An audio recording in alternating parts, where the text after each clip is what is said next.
Hello. Can you hear me? Can you see me? Yes, I can see and hear you. Can you hear and see me? Can you see you perfectly? So it's working well. Have a nice meeting. Thank you. You're welcome. Very much. Bye-bye. Good morning, Francisco.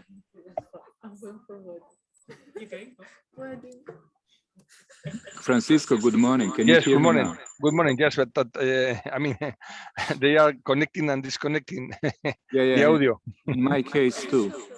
Good. So we'll give 10 minutes. 10 minutes.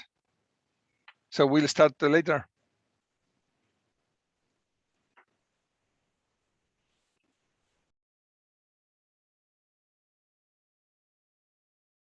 Okay, you hear me now?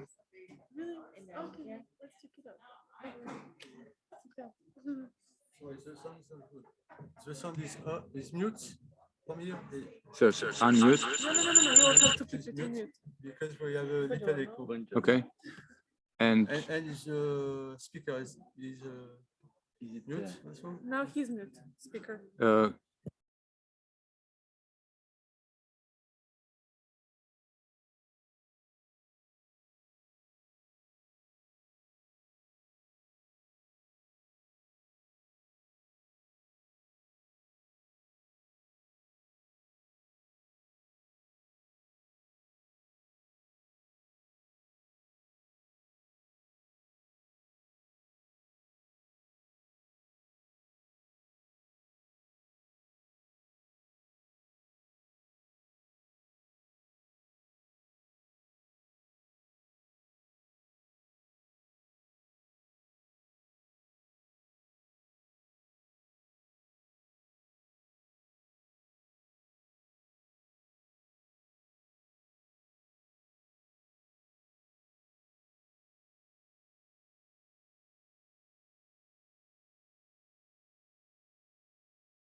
hello, good morning, everybody. Good morning from Geneva. Good afternoon to some of you. It's time to start the 10 o'clock session of the 30th session of the Committee on Sustainable Energy. Mr. Delaflor, do you hear me? No. Yes, thanks, Branko. I hear you, but I was not able to intervene. I was muted. So I think we are ready to start. So without further ado, I'll give the floor to open this session to the chair of the group of experts of gas, Mr. Delaflor. The floor is yours. Thank you, Branko. Good morning, good afternoon to some, as Branko has said. And welcome to the 10th AM session, Scaling Up Clean Hydrogen in the UNECE region. This topic of the highest importance to virtually all member states. We witnessed this during the consultations on new hydrogen projects that the Secretariat organized this month with the participation of a dozen member states. After we hear our panelists and the technical case studies, we will invite the member states to express their positions on scaling up clean hydrogen in our region. Could you, Branko, please display the first slide? I have a couple of slides to set the scene. Branko? We don't have your slides, but can you, I'll give you the right to share the screen. Stop sharing. Okay, let me. check. Yes, were sent. Anyhow, one moment. I will display anyhow this here. Okay. Right. Share. One moment. Which is this one.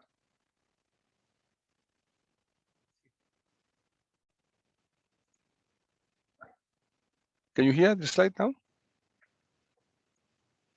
Yes, please proceed. Yes. Okay, good. Then our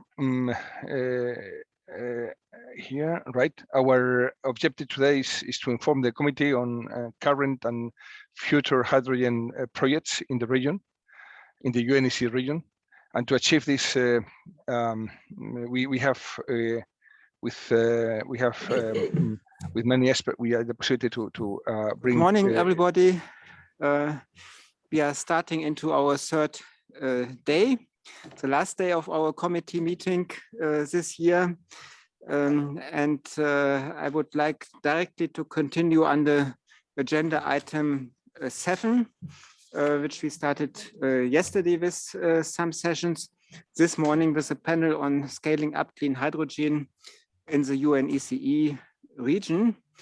And I would like directly to give the floor to our group of experts, chair of the group of experts for gas or no gases, Francisco de la Flor. There will be also some other moderators I would like to introduce. It's Florian Marco, co-chair of the task force on hydrogen and vice chair of this group of experts on gases, and Georgi Popov, vice chair, group of experts on cleaner electricity systems. So see already in the moderators composition that all these areas are closely linked to each other. So challenging, complex, but quite interesting task and agenda, and following the political discussions nearly everywhere at the moment. You see that we are very timely with this type of discussion at its high on the political agenda. Then Francisco, please go ahead. Okay, thanks, Mr. Keinhorst. Can you hear me? Can you hear me? We hear you. Okay, thanks. So just I was saying that just to achieve this, today we have with us many experts, energy experts in person and virtually, from the UNECE group of experts on gas, the group of experts on renewable energy, and other expert bodies. Then, and as experts, we are here to give advice. We understand that it is up to the committee to decide whether and when to take it, and we certainly hope in the case of hydrogen, it will. In this regard, I would like to remind the committee that we provide our expertise and time free of charge. Our in-kind contribution could be best harnessed if accompanied by the necessary funds, so the knowledge can be disseminated across the region. The renewable and decarbonized gases, including hydrogen, are already an important energy vector, but it is not enough. We certainly agree of the need to transition as quickly as possible from today's energy system to a future decarbonized one. The question where we sometimes doubt is what is the shortest path to a carbon neutral society, or in other words, what is the lowest emission path to carbon neutral society. Here we think that the jury is still out, and that we might need a portfolio approach where one size doesn't fit all. Our region from Vladivostok to Vancouver covers 17 time zones and is quite diverse. We should acknowledge that different regions and countries may like to take different jet for different for specific conditions, optimal lowest emission approaches to decarbonization. As energy experts, we think that all options for hydrogen production should be discussed from a level playing field perspective. This, among other things, means to employ a life cycle analysis that compares in an agnostic, fair, scientific, and prejudice-free way different technologies, and different energy vectors, such as electricity or decarbonized gases from cradle to grave, and in some cases beyond the grave. From what we hear from the agency, the International Energy Agency, and other forecasting authorities, there is a little doubt that in the future, the gases in all the forms will continue to be the key energy carrier and storage medium. On this, I think we should all agree. We therefore believe that retrofitting and repurposing the current gas infrastructure is a cost-effective entry point for developing low-carbon alternatives, such as hydrogen. Not using the gas infrastructure would be foolish and counterproductive from climate mitigation perspective. In our view, blending mixtures of natural gas, biogas, hydrogen, and other gases is key to decarbonizing the energy system in the short and medium terms. Blending should start immediately, and the policy should be in place to enable it through harmonization of regulations. UNECE could help us with this. This committee should take lead on it, I believe. As we, through the growing pains of creating hydrogen-based economy, we realize that production of sustainable hydrogen is a necessary but not sufficient conditions. There are other questions we need to address: how to create hydrogen demand, how to transport it, how to store it. Finally, while acknowledge just the trend in electrification of demand, we do believe that the future energy system will represent an interplay between photons, electrons, and small molecules, hydrogen, methane. To harness all of them, we need an energy system integration, an interlinked model with all gases, electricity, and heated energy vectors. Today, we will present 4 short case studies that will try to address these questions and illustrate the points I have made. The first case study deals with hydrogen productions and utilization. It is about the transition to carbon neutrality through hydrogen in the case of small islands, or maybe not so small, illustrated by the Green project, the Green Highlands project in Ireland. The second case study addresses the hydrogen value chains, more specifically into the distribution component. The third one presents novel approaches to clean hydrogen productions through pyrolysis to methane. And the fourth one presents the hydrogen strategy in the United Kingdom. So I welcome our first panelist today is Maria Jaén. Please, Maria, take the floor. Maria, can I ask you to share your screen? And Francisco, please stop sharing yours. Yes, sorry, I need to check how to do it.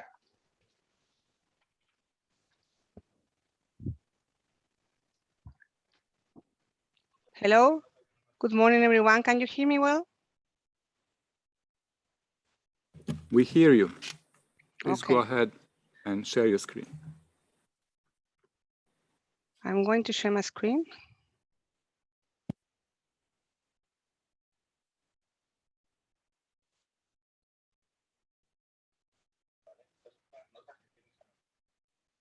Please let me know when you see my screen. Can you see my screen right now? Yes, we do. Okay, perfect. So thank you so much, Francisco, for the introduction, and thank you all for giving me the opportunity to talk to you about this project. The project is called Green Highland, and we are developing a hydrogen ecosystem on the island of Mallorca. My name is Maria Jaén, and I am working at the Renewable Gases Department at ENAGAS, and I am the owner of coordinating this Green Highland project. So this initiative started by December of 2018, when Cemex, which is a cement industry located in Lloseta, in Mallorca, in Spain, announced that they are going to stop their activity related with the cement. So the Ministry of Industry here in Spain, the Balearic government, with some companies like ENAGAS, Acciona, Cemex and Redexis, started to think about project in order to reindustrialize Lloseta, and a project focused on the decarbonization of the energy system there in Mallorca. So since the beginning, the project includes the development of a green hydrogen production plant with 2 new photovoltaic plants. And this green hydrogen will be used in multiple applications. So this application, for example, includes the fuel cell, the fuel supply to a fleet of fuel cell buses and of fuel cell vehicles. Includes also the generation of heat and power for commercial and public buildings, and the supply of auxiliary power for ferries and port operations. And of course, it's including the creation of hydrogen refueling stations in order to supply this green hydrogen to the hydrogen vehicles.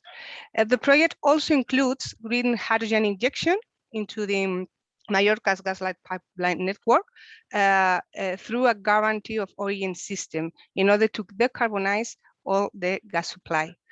Another highlight is that by mid of 2019, the Balearic government approved the declaration of the Power to Green Hydrogen Mallorca, this green hydrogen, as an strategic industrial project.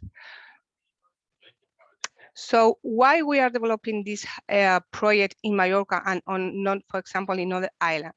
There are three criteria for from our point of view that it would be very important for us.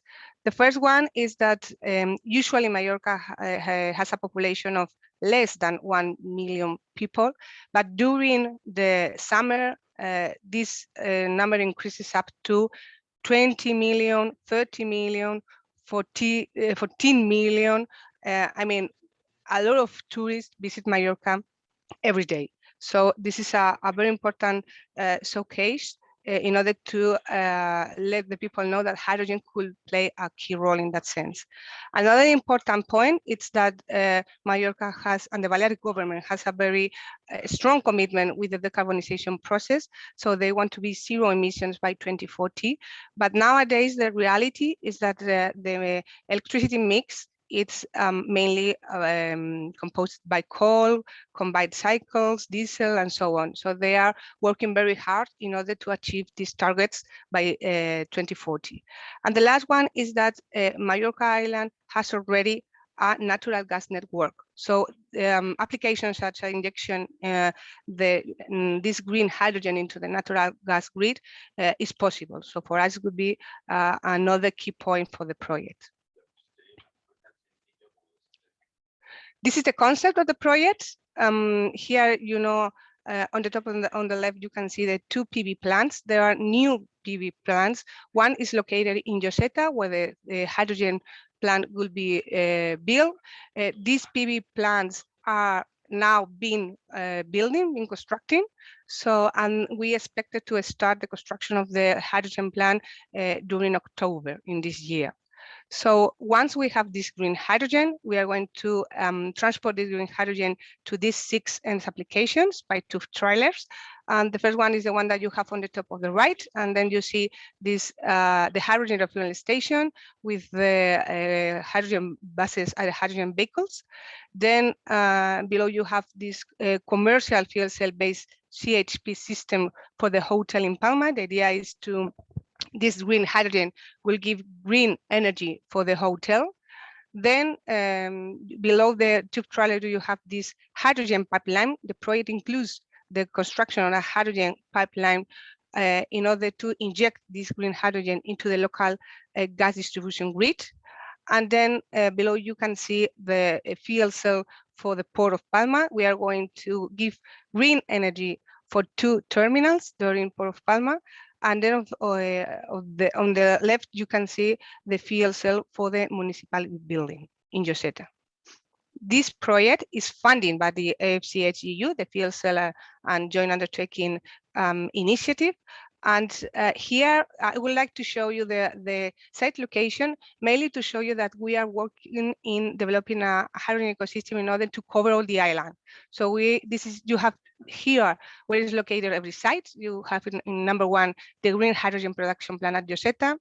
And then number 2, you have the fuel cell in the public building in Lloseta. Number 3, it's where we are going to inject this green hydrogen into the natural gas grid. Number 4, you can see the fuel cell at the hotel in Palma.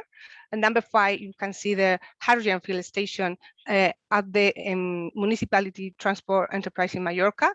And then in number 6, you can see the fuel cell at the maritime station in Palma. And in yellow, you can see the hydrogen pipeline that we are going to develop within the project. So this is some key figures that I would like to share with you.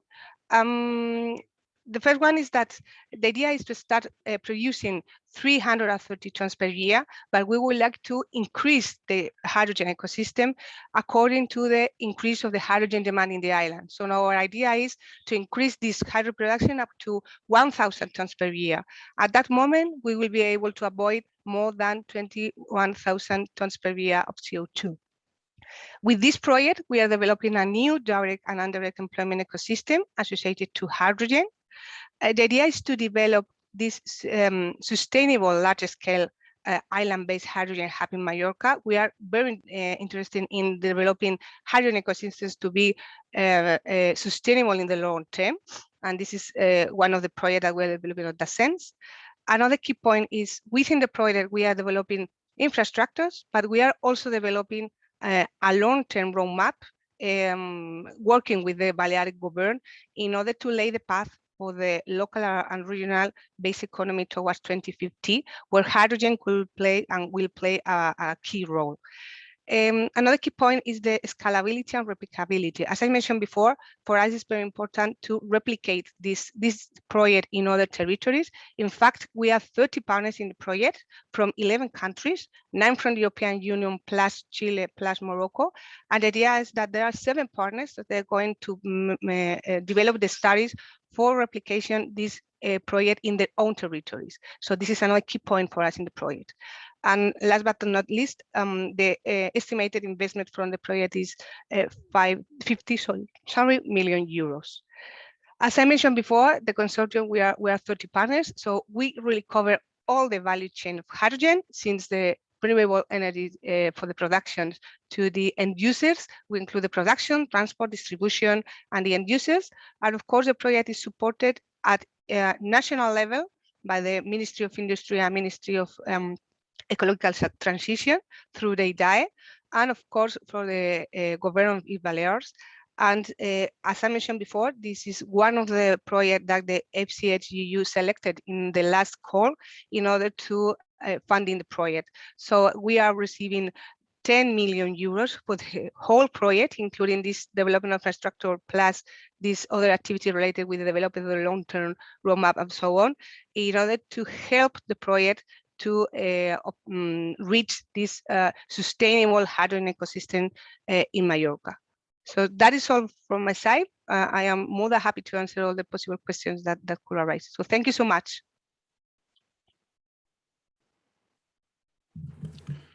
Thank you, Maria, the Secretariat here. We'll now give the floor to Florian Marco to drive us through this process and ask questions to moderators. Please, Marco. Florian, floor is yours.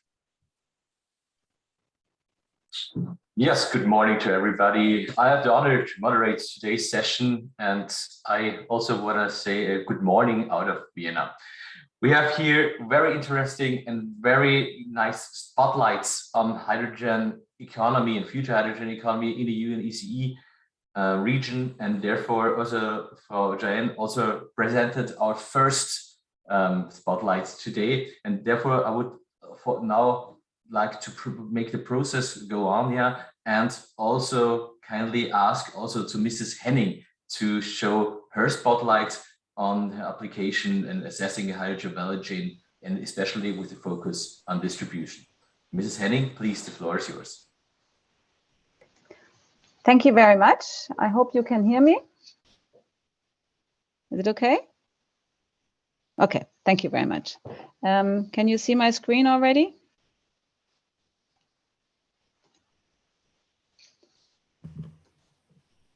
Yes, we do.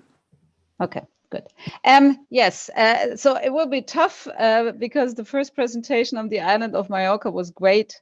So I think it's a really very good project, and I will try to showcase you what kind of projects we have in Germany at the moment, but also in the EU. My name is Eva Hennig. I'm coming from Tüga. I have been presenting in spring already. We are 100 utility companies, a joint company. First, I would like to present our biggest project, which is our flagship project within the Tüga Group. It's at the north of Germany. It's very close to Hamburg. And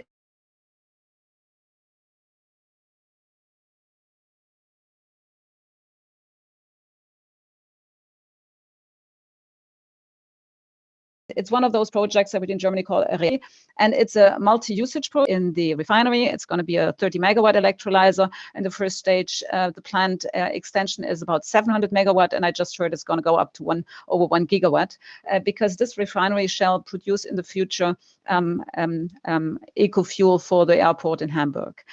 From the electrolyzer, we're going to have an injection into the gas grid. We have about 215 heating customers. And this is a blending project, which means we want to blend 20% into the local gas grid. This is our first really large blending project, which means that within this project, we're going to go through the whole process of how to inform the customers, how to test the customer appliances, how to test the internal installations, how to make sure that every component that we have in the grid is ready for, we're going to go all the way to 100% of hydrogen. We're not going to test anything which is only for 20% in the grid, because I think that this city will see quite a lot of hydrogen in the future. So this is a process from the beginning till the end. We use this project as a let's say as a starting point for the whole group, but we also feed any information that we have from this project into our technical regulation in Germany, but also in the European regulation. Second project that we have, it's a very new one. It's here in Bavaria, very close by. It's a conversion of an existing gas grid to 100% of hydrogen. And this is special because it's the first time that anybody is doing that, which means that you do the same thing for the grid components. You have to make sure that all the grid components are hydrogen safe, which for the distribution grids in Germany is not such a big problem because we have a very, very high percentage of polyethylene pipes, and the majority of the steel pipes are cathodic protected, and we don't have any cast iron anymore, which means that grid-wise, every week they're coming in the results from the laboratories. Grid-wise, we have, to our knowledge at the moment, the least problem. Of course, 100% of hydrogen appliances means that you have to substitute the appliances. And this is now where we are in a close contact with the appliance industry. So that's the value chain you have to look at. So the one is the end consumer, to discuss with the end consumer what kind of heating he wants to have in the future. But of course, it's very important to see where the appliance industry is going. And it's amazing how fast the appliance industry is developing. So the last developments that we see now are the hydrogen heat pumps. So it's not only the gas heat pump, which is picking up nicely now, but it's also the hydrogen heat pump, which will take a little bit longer. So I don't expect them before 2025. But they have the large advantage that they can run at higher temperatures. So you can use them in non-renovated homes. And they have a high efficiency. And you can just install them so you don't have to install a floor heating system. And this means that the switch to another decarbonized or renewable fuel is a lot faster. So this is one of the first pure hydrogen projects. The third one is a project which is in Eastern Germany, and this is special. It is also a blending project, but the specialty here is that we will have a lot of biomethane coming in. And so this is one of those technical projects where you have to test how can we deal with the blends. So what you see here is we have a simulation system running. So just a quick look at it where you can see where the gas is traveling. So you see that the gas is coming from all different sides. And this is important if you want to mix biomethane with hydrogen, because you have to be able, as a distribution grid, to always know which kind of blending mixture you have, because we have, especially in this grid, we have many CHP plants installed. We have many very large customers. In that grid, our largest customer in the Tüger group is installed, who has a consumption of 250 million cubic meters. So it's really large. And so in this project, we want to make sure that we always understand where the gas is traveling.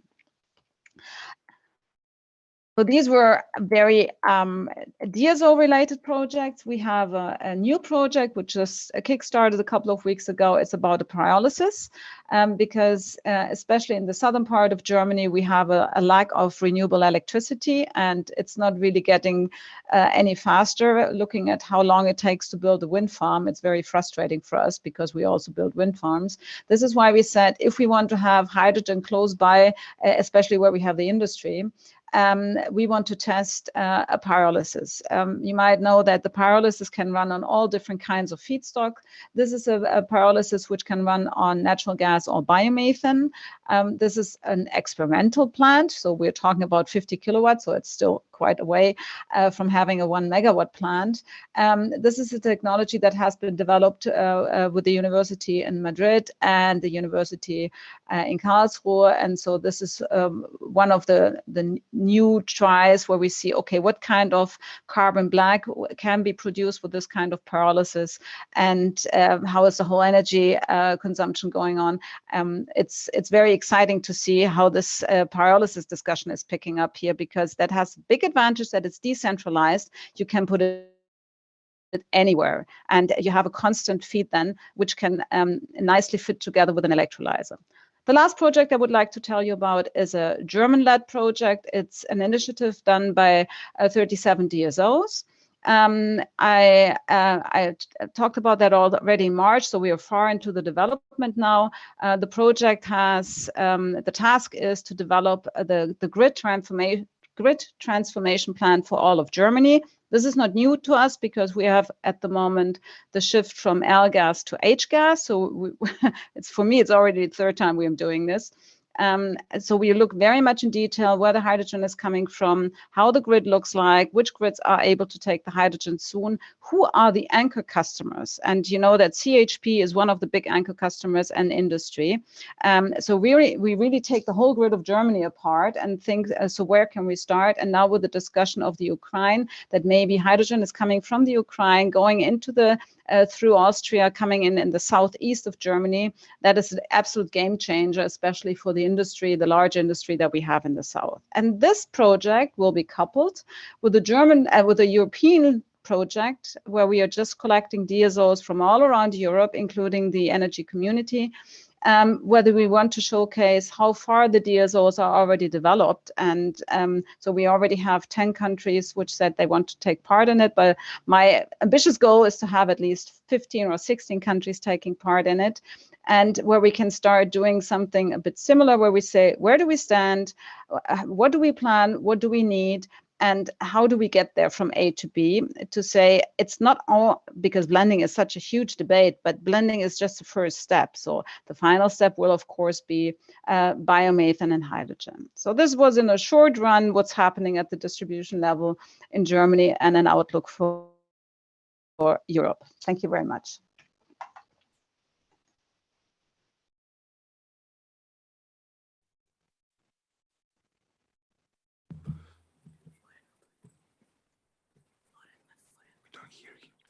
Yes. Hello. Can you hear me now? We don't hear you, Florian. Yeah.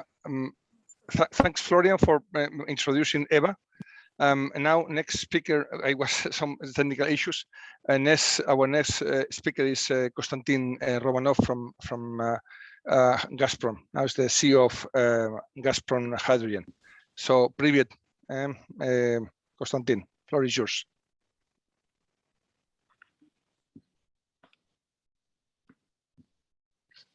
Уважаемые коллеги, добрый день. Рад вас всех приветствовать. Я, к сожалению, не могу начать демонстрацию экрана, пока не отключена другая демонстрация.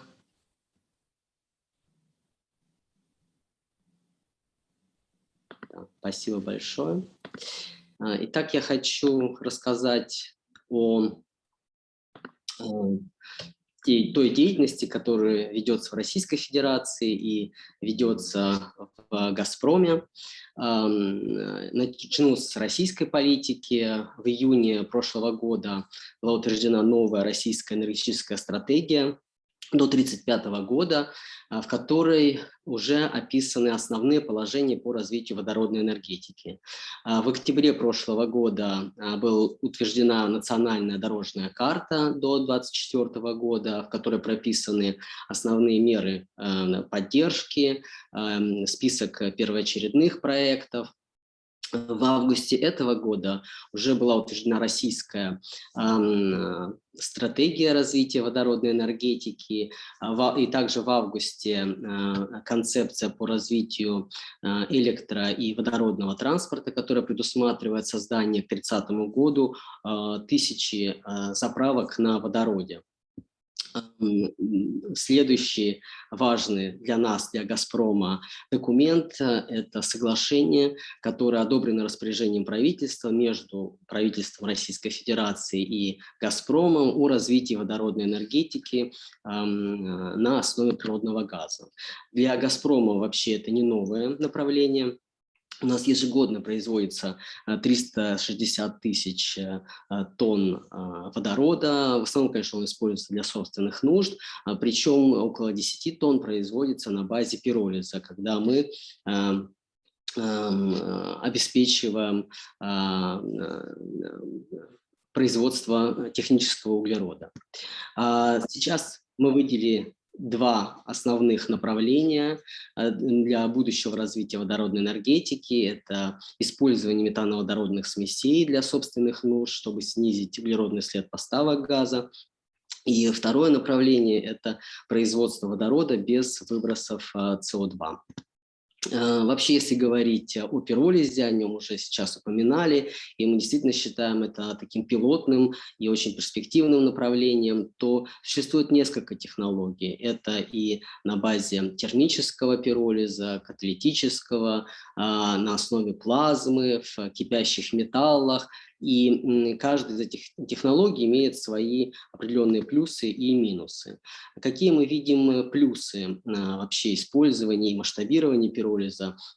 Это в первую очередь то, что мы избегаем проблемы захоронения СО2, то есть мы получаем такой дополнительный продукт, как технический углерод, и мы все сейчас говорим о таких, может быть, революционных шагах в энергетике, но на самом деле возможны и революции в других отраслях, например, в строительной, и если они произойдут, то как раз использование технического углерода в строительной промышленности может дать такой значительный рывок и обеспечить сокращение выбросов парниковых газов и в этих областях. Наша концепция предполагает создание производств водорода ближе к крупным потребителям, тем самым мы избегаем тех проблем транспортировки водорода, которые возможны, о которых я скажу чуть-чуть далее. Если сравнивать углеродный след различных технологий, мне кажется, это как раз ключевой показатель того, какой водород появляется на рынке. Это в первую очередь либо чистый водород, да, вот сейчас как раз в чате была дискуссия, какой же водород называть чистым. Мне кажется, ключевым критерием для чистого водорода является углеродный след. Например, есть разные инициативы, либо Certify, который указывает определенный лимит выбросов парниковых газов при производстве водорода.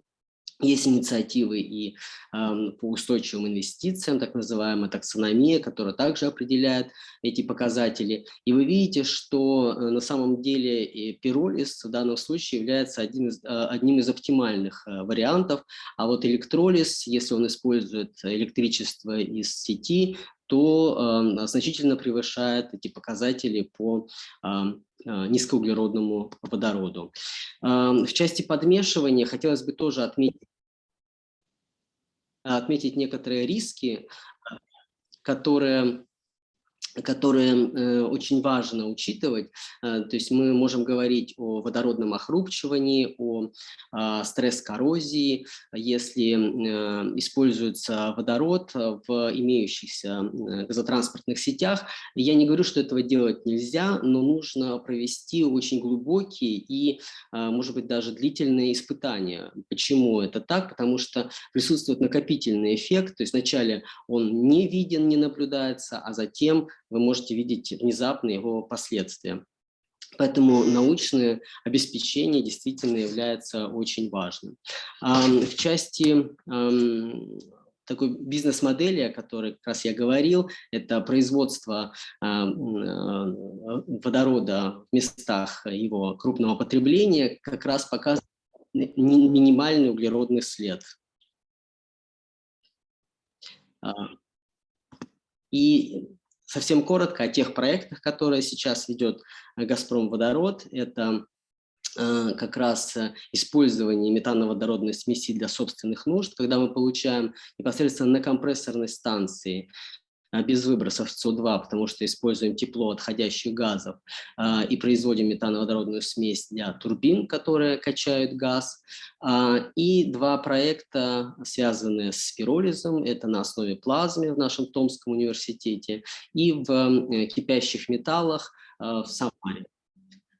В целом «Газпром Водород» как раз был создан, чтобы обеспечивать реализацию этих пилотных инновационных проектов. И мы в развитии того соглашения, которое вот подписано между правительством Российской Федерации и «Газпромом», как раз и будем таким оператором дорожной карты по реализации этого соглашения. Спасибо за внимание.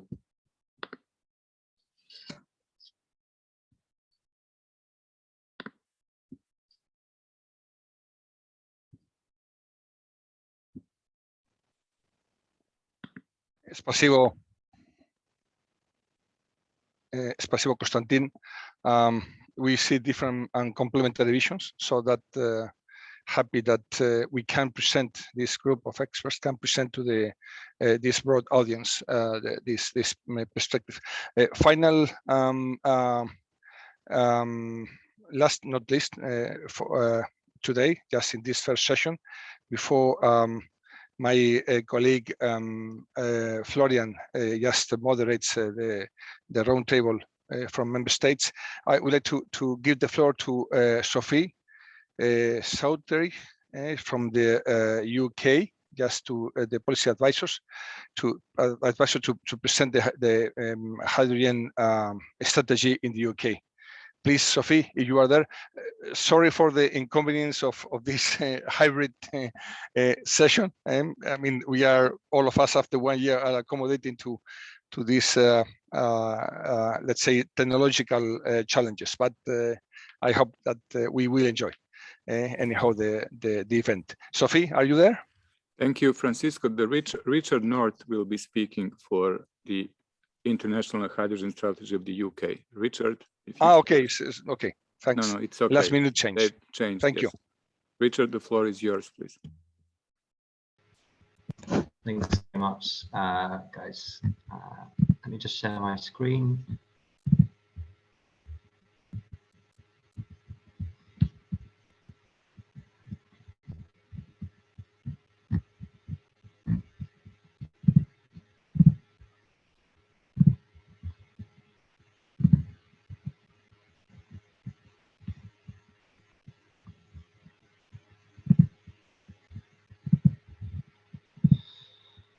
Okay. Are you able to see my presentation? Could somebody just confirm? We see it. Go ahead. Thanks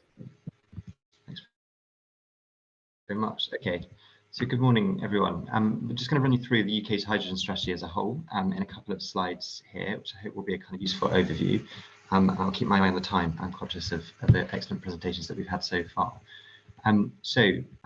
The UK published its hydrogen strategy last month in August, and it's our first ever hydrogen strategy, which we're really proud of. We think it takes a really thorough end-to-end approach, and we're really keen essentially to work with others to collaborate on the global rollout and development of hydrogen in the coming years.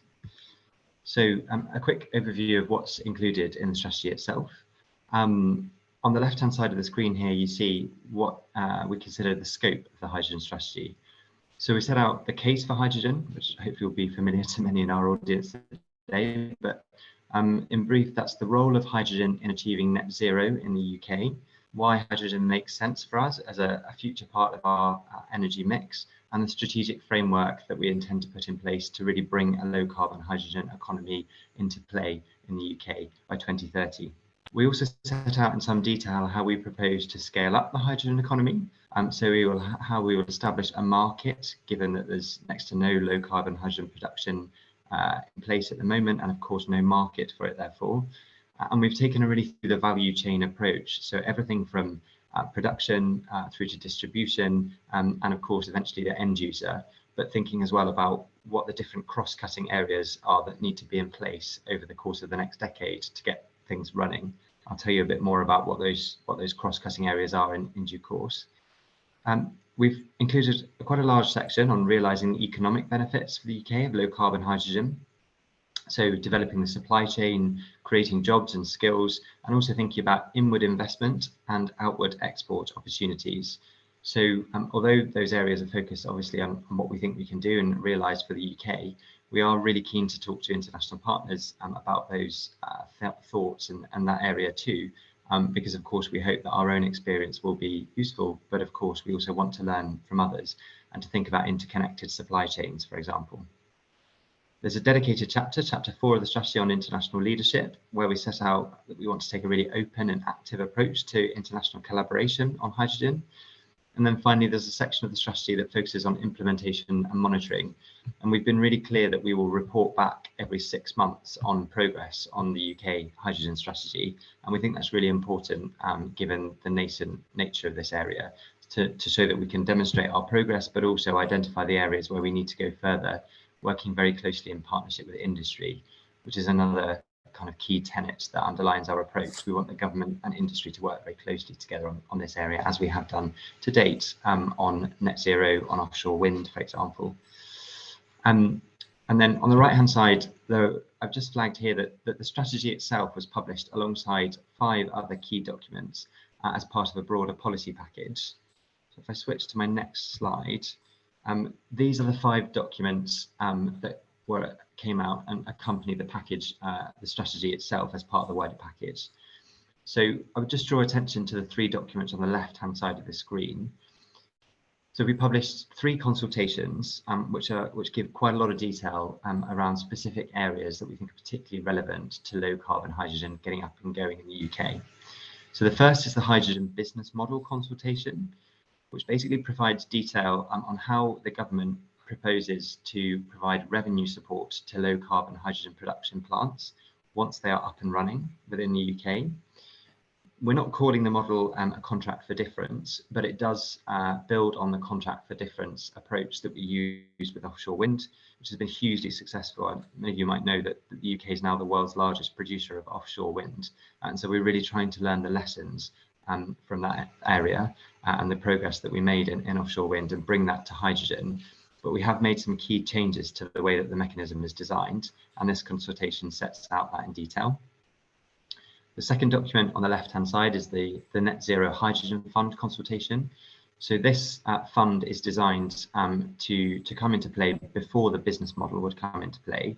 So it's there to help support development, research and development, and capital costs in the setup of low carbon hydrogen production plants before production kicks in and the business model kicks in.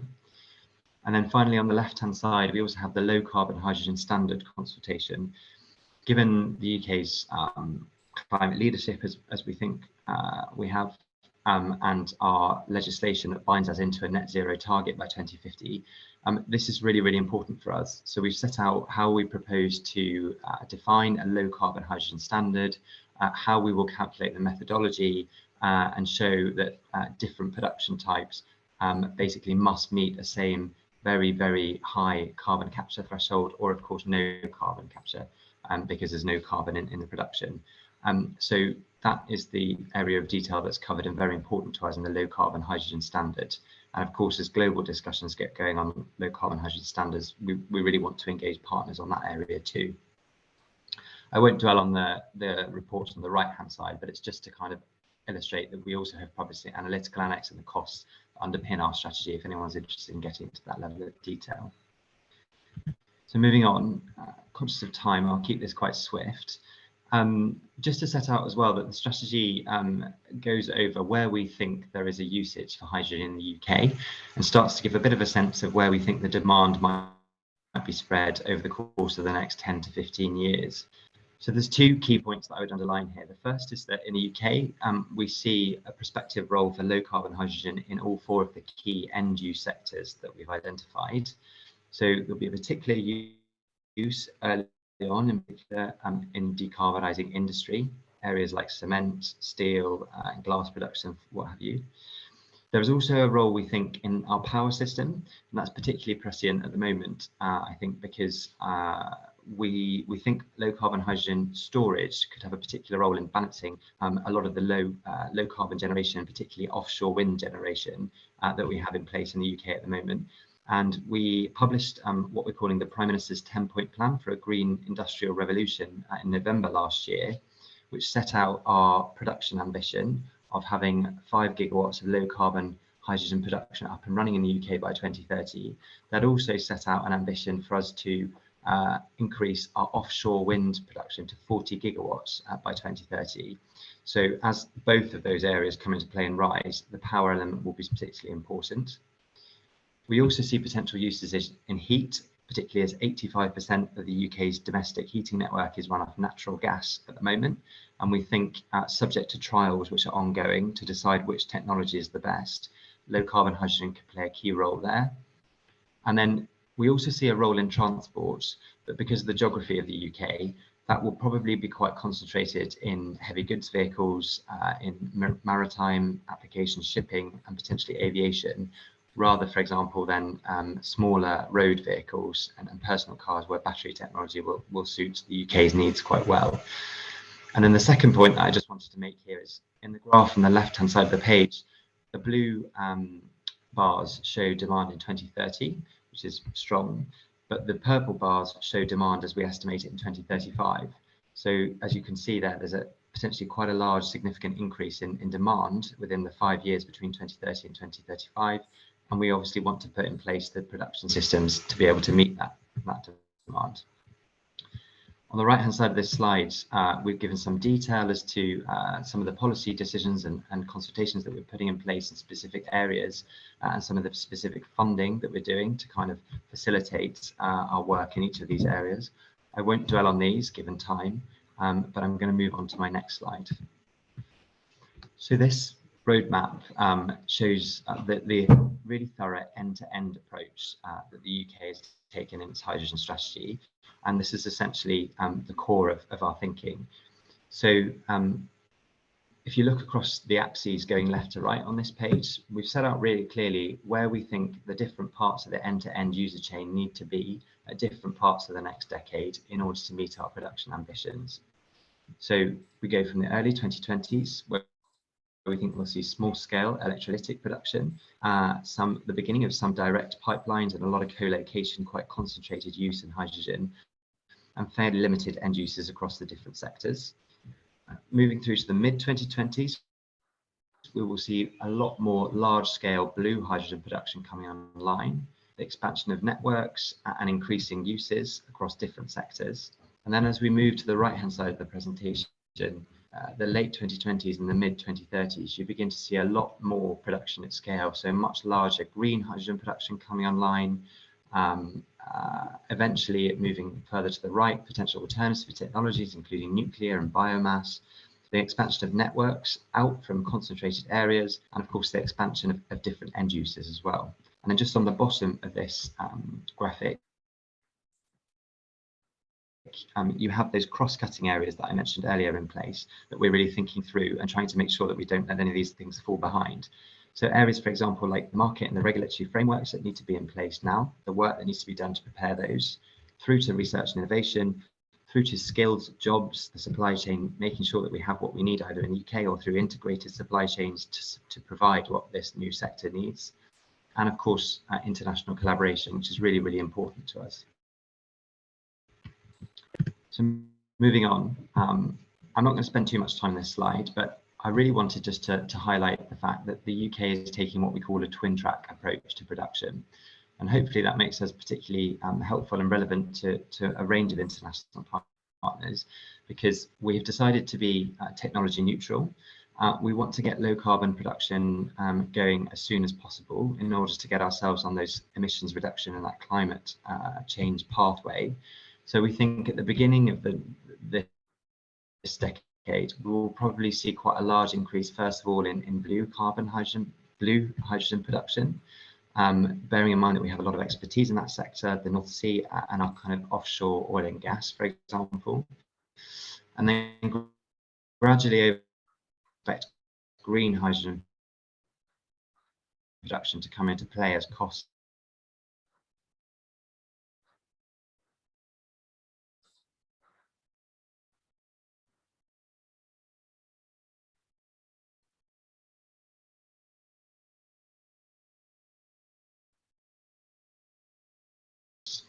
fall, and as our offshore wind capacity increases too, it's probably a change.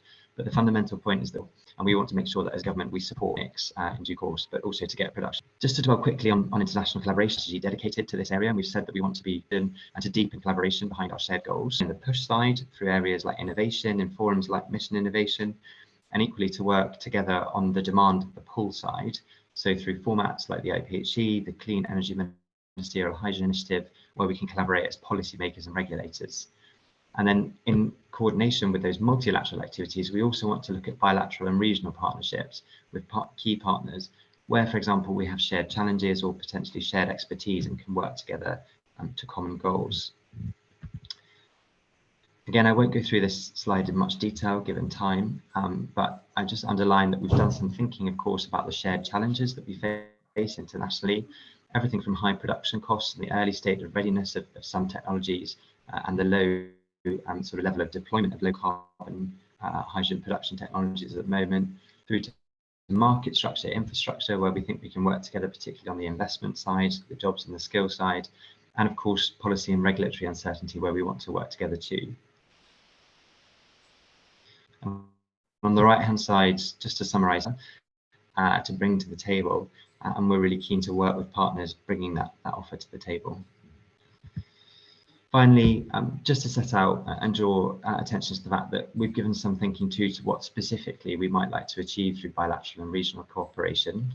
All this detail is included in chapter 4 of our hydrogen strategy, but to pick out 4 particular areas just to run through briefly. So we've talked about policy frameworks and regulatory cooperation in particular.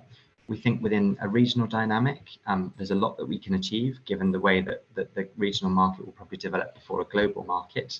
And given that we all have quite good working relationships in the Northwestern European and wider European region at present, there's a strong base that we can build on there.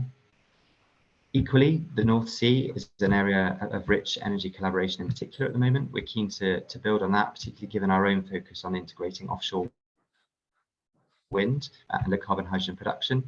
I've talked to you about research and innovation, mission innovation. There's a lot that we can do there, which could partly be regional, but doesn't need to be regional, given the shared challenges that we face together in that global format.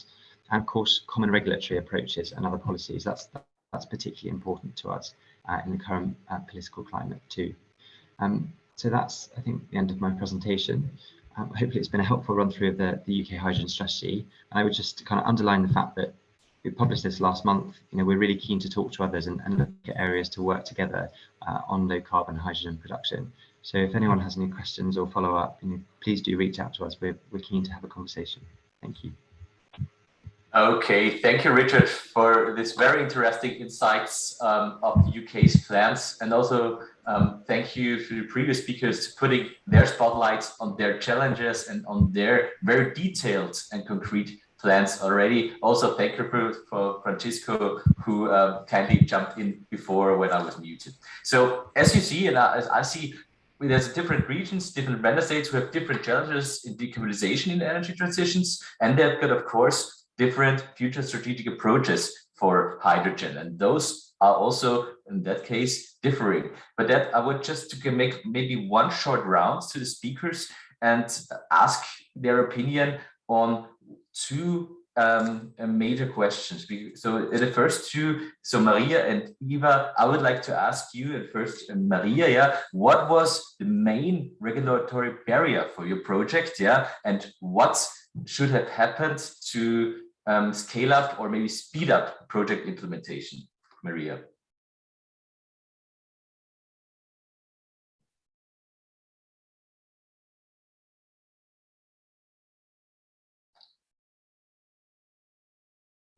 Can you hear me well? Sorry. Yes. Hello. Perfect. Thank you so much for the question. So really, I think that there is much work to do relating with the regulatory issues, because now well, when we would like to build a green hydrogen plant, there is no specific regulation on that point. So we have to look for the regulation that is usually used in the industry related with the common hydrogen plants, not related with green hydrogen and with the concept of the green hydrogen that we are discussing right now. So really, we have too much work to do related this. We are working very hard in order to propose this. I am talking about Spain in this context. So we are working with ministry and with other regulatory bodies in order to see how we can accelerate all the issues related with the permits, for example, with the impact and environment impact evaluation and so on, in order to accelerate this the construction and all the green hydrogen ecosystem development related with this concept of green hydrogen, because we usually use what the regulatory and all the I mean things related with the hydrogen industry that has been working for several years with no problems, but we have to think that we are talking about a vector, an energy vector, which is completely different of hydrogen feedstock, for example, for industry. So we are working on that in that sense. In that point, I would like to highlight that we are working very close with the ministries, with the local government, with the regional government. So I think that this is key if we would like to accelerate these topics related with this regulation. So I don't know if you would like to for me to answer a little bit or something like that. Perfectly, thank you. So I think it gives a good light to what challenges project and the other point I think that right you would talk about how we can increase this hydrogen ecosystem. So of course we have a lot of challenges in order to do that, but I think that the main thing is that the ecosystem is prepared to increase as the hydrogen demand will also increase. So that point in the hydrogen ecosystem is key, and I think that hydrogen and fuel cells and green hydrogen ecosystem have this benefit, and here's a good point that you really can scale up the project according to the hydrogen demand. So this is a pathway that you have to work together with these end users, and this is another thing that we are also doing, and we put many efforts on that. Okay, great. Wish you all best for your rolling out efforts. Thank you so much. Yeah. Eva, do you agree in kind of the challenges? I know that you have several projects in Germany, but do you see the same in Germany, or what other challenges do you have in regulatory frameworks? I think we have a bit of a different situation because hydrogen was included in parts of the regulation a long time ago, because green hydrogen is considered as biomethane. And so whenever we have a rule for biomethane, we already have it for hydrogen. So we have balancing rules and everything. But of course, we don't really have a fully fledged regulation yet. So there was a part implemented now, but there is still a discussion going on now. How do we calculate the tariffs in the future? Who's allowed to operate? I think it's clear that those existing DSOs and TSOs will be the ones who also are able to operate the hydrogen grids.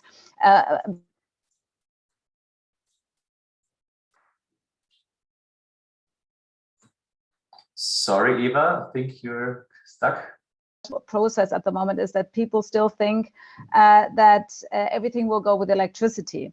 And coming from a country where you have a very high load of industrials, so 99% of all industrial consumers are connected to the distribution grid and not to the transmission grid, meaning that if we want to decarbonize the industry, we have to bring hydrogen to the distribution grid. That's out of question. So discussing about whether we want to bring hydrogen to a huge range of customers means if you don't do it, you cannot decarbonize industry. If you only bring the hydrogen to the 5 large industrial clusters, this is not a market. Market always means a lot of players. So I think this discussion about, oh yes, no problem, we can have minus 15 degrees with an electricity heat pump has been around for such a long time that people still believe it, until we had the last winter where we didn't have any renewable electricity on the 11th of February. So I think this is now slowly getting into more engineering, technical realities, I hope at least. So it's not about, I want this, I want that, what is possible.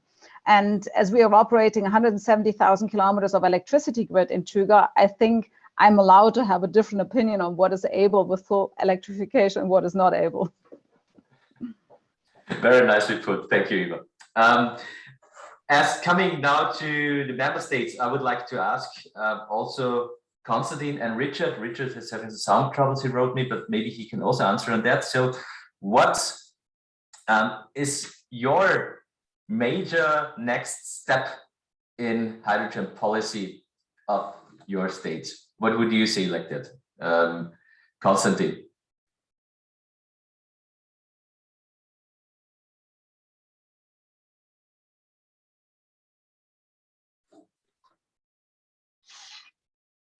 Спасибо за вопрос. Действительно, сейчас у нас появились основные документы, которые как раз такую базу создают для развития водородной энергетики в России.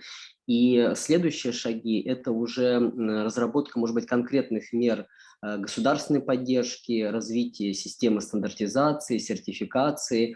Поэтому пока заложен такой фундамент в части развития данного направления, но, конечно же, нужны еще дополнительные нормативные шаги, и в том числе и по поддержке экономической, так как мы все понимаем, что сейчас пока водородная энергетика, она занимает буквально меньше процента от всего производства водорода, от всего водородного сектора.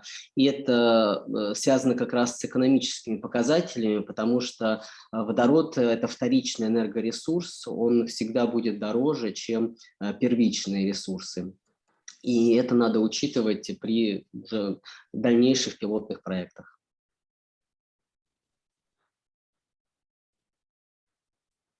Yeah, thank you, thank you. I strongly understand that, and that sounds like a very reasonable approach. Yeah, and also maybe Richard can also just sum up what's your major next step in UK to ramp up hydrogen economy.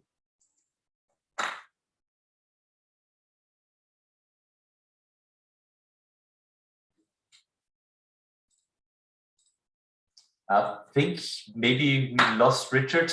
So then I would like to go on to the next point and kindly ask also now the member states for the intervention. And as I'm having on my list, also my home country, I would like to give Austria the floor for the intervention, please.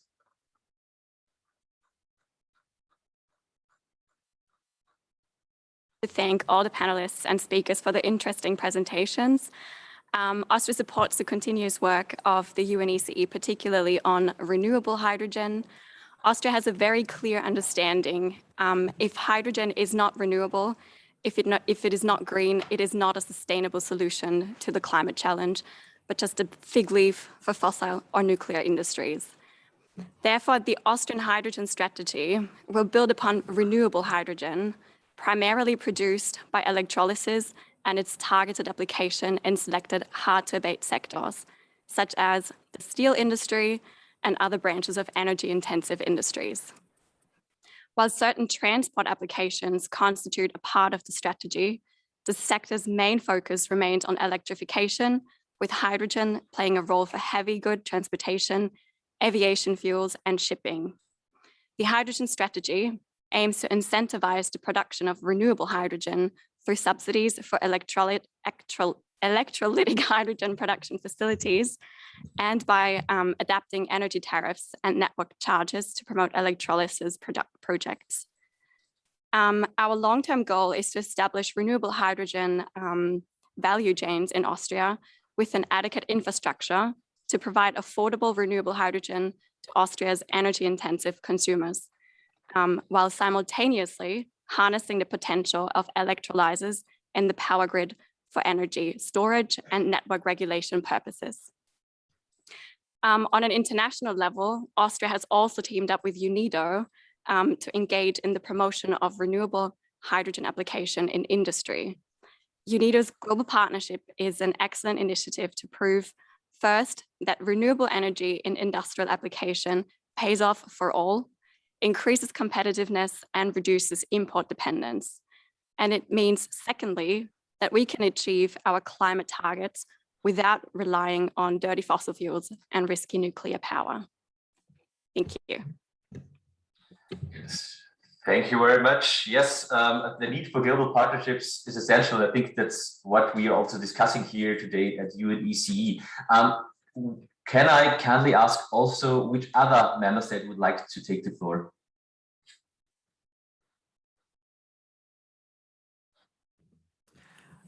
Florian, we have Portugal also who wishes to intervene. Okay, Portugal, please give us your opinion, and the floor is yours. Thank you very much for this opportunity and invitation to speak at this very important forum. We have a lot of challenges ahead, and these challenges require a concentrated action, both in energy and climate. And as new challenges emerge, new solutions and new opportunities must be found. For us, hydrogen, and particularly green hydrogen, is a contributor to the pursuit of decarbonization,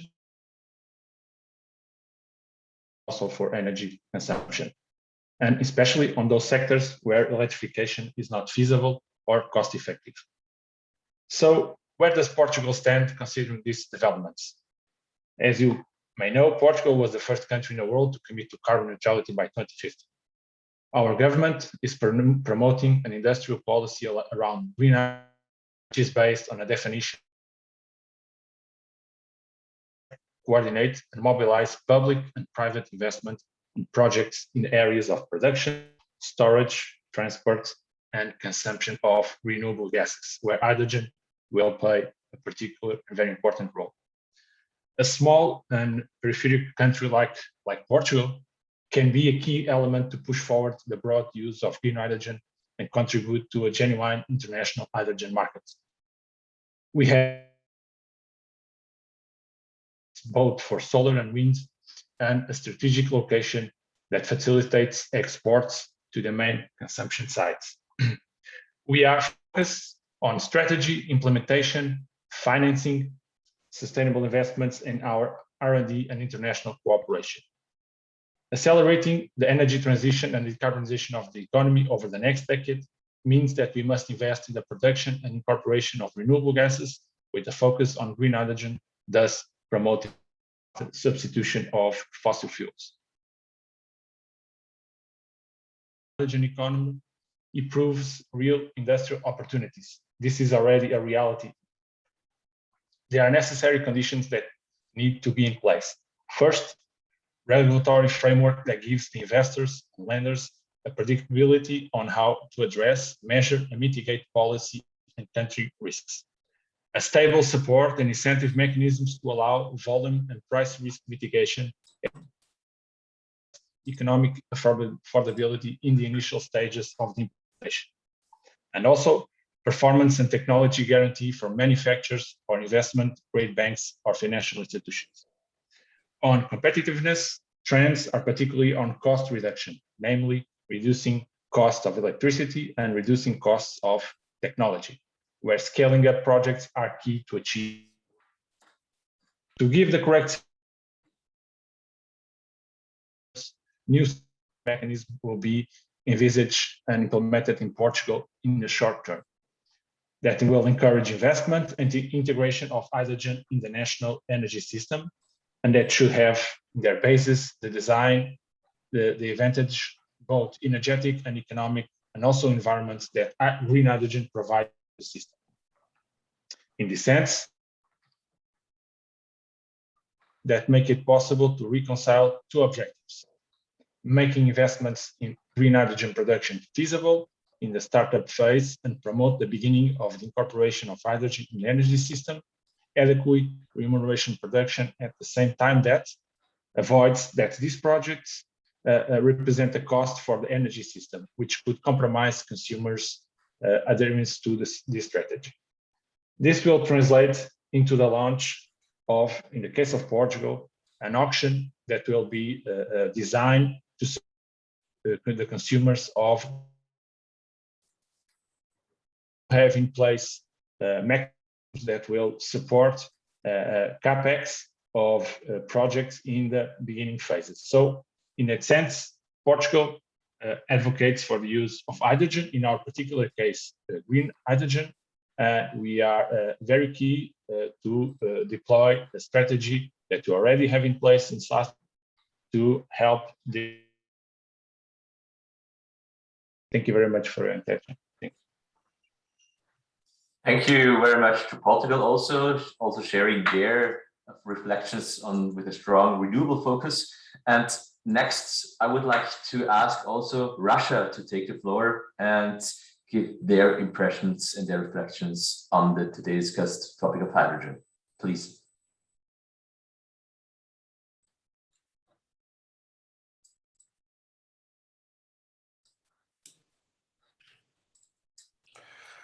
Thank you. Good afternoon, everybody. Well, from my point of view, I can see a growing understanding of climate risks, which is taking place in Russia, as well as the growing understanding of the fundamental paradigm shifts when it comes to technology and energy markets. And so I believe that hydrogen is an equally fundamental solution to many of these problems. And based on the technology landscape, which is achieved at the moment, hydrogen might be a really well-working solution to many of the climate and energy problems that we're facing today. What is the problem to hydrogen is the uncertainty for the market and the future state of the market. And so I believe that this uncertainty, and especially the chicken and the egg problem, is a risk to the hydrogen plants that we are all discussing today. Unfortunately, investors are not ready to invest in the projects facing considerable risks. But the market is fueled by investments. So from my point of view, we already have the instruments which could potentially incentivize the market development. What we really need to do is to provide the financial reserves to these instruments. So we need to give the impulse for the market development. And I believe that this impulse might be provided by the common efforts that we're discussing at the moment. Thank you. Yes, thank you, Andre. Yes, I think we all agree that only investments in a healthy economy can also leverage such a scaling up of energy transition in hydrogen economy. Yes, thank you for pointing this out. I'm seeing also that Mr. John Roberts wants to address some questions. May I ask Mr. Roberts, please, to take the floor and address it to the audience and to the panel. Yes, can you hear me? Yes. My question really was to Richard North, but it's a general one, which is that right now we have a major gas crisis in a large number of European countries. And the question is this going to accelerate or is it going to retard the development of hydrogen as governments react in contradictory fashion and may, in some cases, look back to increased reliance on fossil fuels? This is a great question, Mr. Roberts. May I ask who of the panel wants to take an aim on that? Mrs. Henning, Eva, please. I don't want to go into the geopolitical discussion, but I can tell you that this discussion that we have at the moment is helping at least the local production of biomethane and hydrogen, because it brings to mind that we have the possibility, and I see Richard nodding, well, I know that the UK has a very high potential, but that you have the possibility, and I'm just concentrating on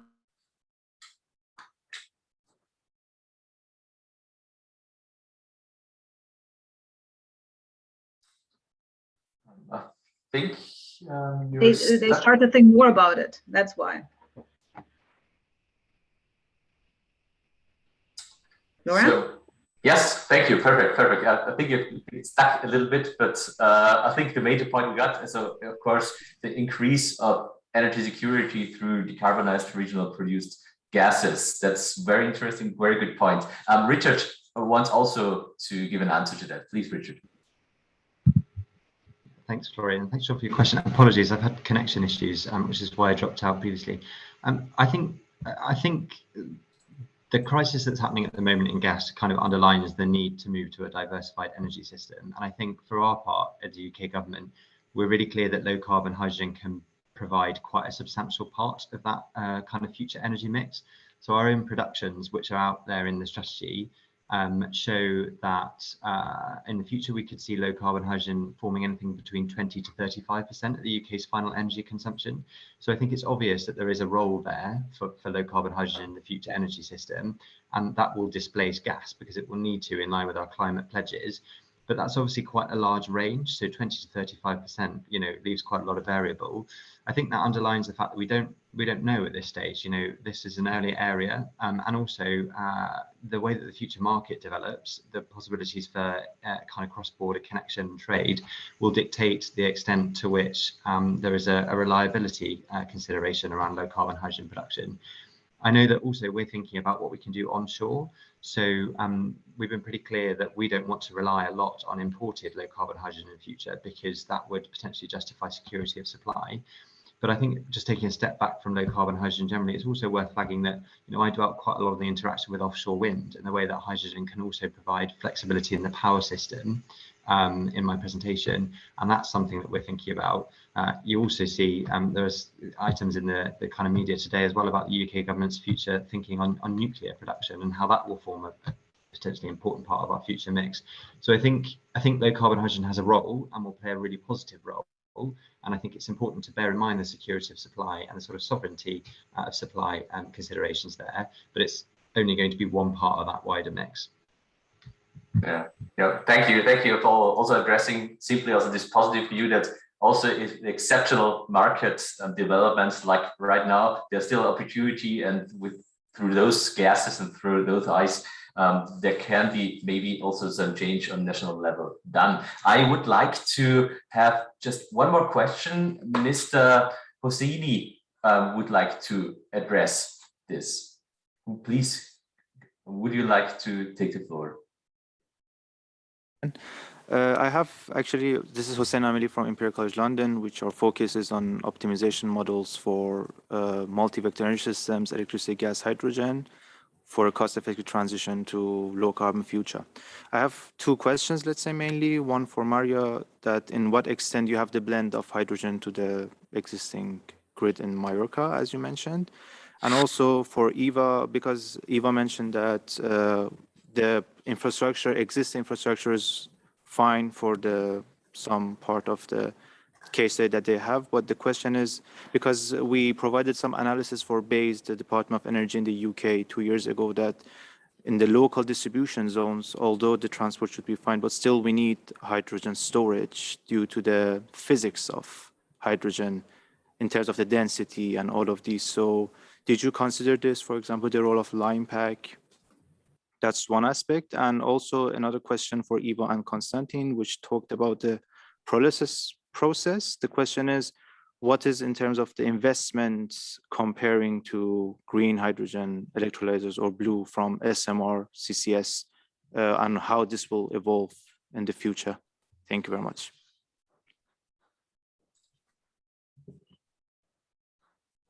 Please, Eva, Konstantin, would you like to react on the questions? Yes, I can jump to this. So the question of blending and pure hydrogen and the storage. If we will blend hydrogen at the distribution level, I'm quite sure that we will need some sort of storage, and that probably the line pipe will not be sufficient, because it might be that you have quite a swing between 10 and 20%. So you have to make sure that you end up not having at the appliances such a big swing. So what we are looking is into local storages, which could be pipe storage, so vessel storage, high pressure storage, but it could also be one of those new metal hydrate storages, which are very heavy, but they have the big advantage that they don't have to compress the gas so highly. Line pack will of course be used if you go into pure hydrogen, then you can use that line pack fully. It will depend on the ability of your steel pipe, how many pressure swings you can take. We all know that there's that the material has to be watched when you have pure hydrogen. For us at the distribution level, this is a bit easier because we have been using in the past steels, which will hardly be affected by the hydrogen. But this is something that you have to take parts of your grid always to the laboratory to make sure that you understand what kind of line pack you can use. And so for some companies who will be closer to pure hydrogen, it's probably easier to jump directly to pure hydrogen than to go through the phase of the blends. In those countries where you don't have enough hydrogen, or when you just kickstart with local hydrogen, the blend will definitely be the first phase. But when you look at the advertising of all the appliance industry, and especially the motor and turbine people, they have been developing quite a lot of new appliances which can cope now with different kind of blends. Costs of the pyrolysis, it's too early for me to say. There were studies by the University of Madrid that came to the conclusion that the hydrogen production from the pyrolysis is cheaper than the electrolyzer. It all depends on what kind of electricity price you're looking at, and it all depends on what kind of upscaling you see. Mm-hmm. Okay, perfect. Thank you, Eva, for that. And Konstantin, may I ask you for a short answer also to the question addressed to you? Это очень интересный вопрос, и мне кажется, что затраты, экономические инвестиции будут связаны с такими фундаментальными, может быть, химическими основами получения водорода. Если сколько нужно энергии потратить, чтобы разорвать связь между молекулой воды или природного газа. И согласно физическим законам, мы понимаем, что требуется в 2 раза меньше энергии для разрыва связи метана. Именно поэтому и пиролиз, и паровой реформинг всегда будут менее энергозатратными, то есть более энергоэффективными, и, следовательно, более экономически эффективными. Тем самым мы говорим, что производство водорода из природного газа имеет, как нам кажется, больше именно с экономической точки зрения. А в части подмешивания и хранения в таком виде, тут тоже есть очень важный экономический нюанс, что водород более дорогой, премиальный продукт, чем природный газ. И немного странно, если вы удалось получить дорогой продукт, разбавлять его в более дешевом, потому что сложно получить обратно денежный поток. И плюс еще эффект от такого подмешивания, к сожалению, тоже незначительный. Я имею в виду эффект в части сокращения выбросов. Все-таки использование водорода уже стопроцентного, мне кажется, несет больший эффект, чем подмешивание. Подмешивание может быть очень кратким таким переходом, настраивать на использование уже чистого водорода. Thank you, Konstantin, on your reflection on that. With this, I would like to thank everybody to your participation to this very interesting and depth discussion. I think like we have gone on for I think, like, at least 1 hour, but at least time constraints are here. So thank you again also for very interesting inputs. As you see, there are different regional strategies on that. I think we have an agreement on all of the panelists today. Also, that hydrogen is simply a key enabler for the energy transition and will be a major part of reaching our energy and climate goals. And I think it's important to underline that the challenges of reaching the goals under the commitment of the Paris Agreement is also aligning and in the member states in their ambition for action. With this, I would like to give back the floor to the Secretariat and say again also thank you from my side for this very interesting discussion today.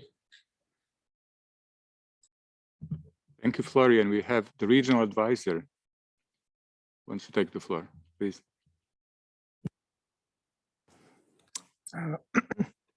Thank you, Chair. Thank you, Branko. I just wanted to mention to this session that we at the Sustainable Energy Division have also done some work on hydrogen. We have received a request from Ukraine to help in developing a roadmap for use and for production and use of hydrogen.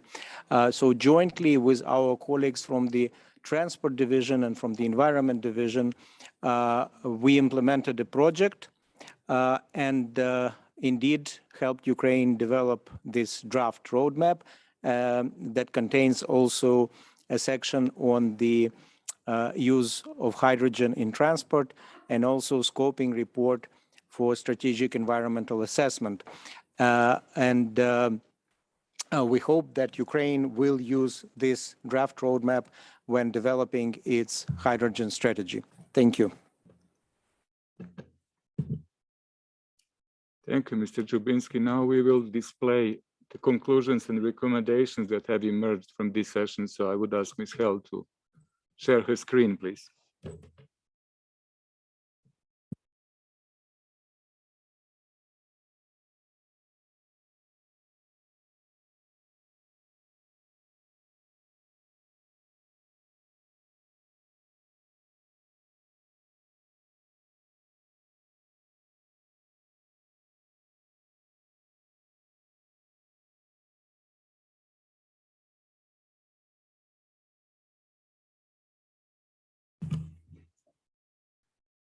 Okay, I think I will read this without mask, I guess, for those who cannot read on screen. Paragraph 49, an international panel informed the Committee on current and future hydrogen projects in the ECE region and identify how to scale them towards a sustainable hydrogen ecosystem. The panel presented a transition to carbon neutrality on small islands through deployment of hydrogen, harnessing gas infrastructure for hydrogen scaling up, clean hydrogen production pathways, and hydrogen applications in the transport sector. Any objection to Austria, please? Thank you. Yes, I just have a short proposal. If possible, then we would prefer it to be sustainable hydrogen production instead of clean hydrogen production.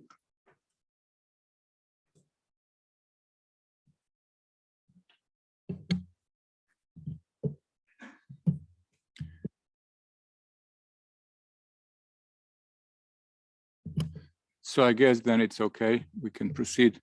Paragraph 50.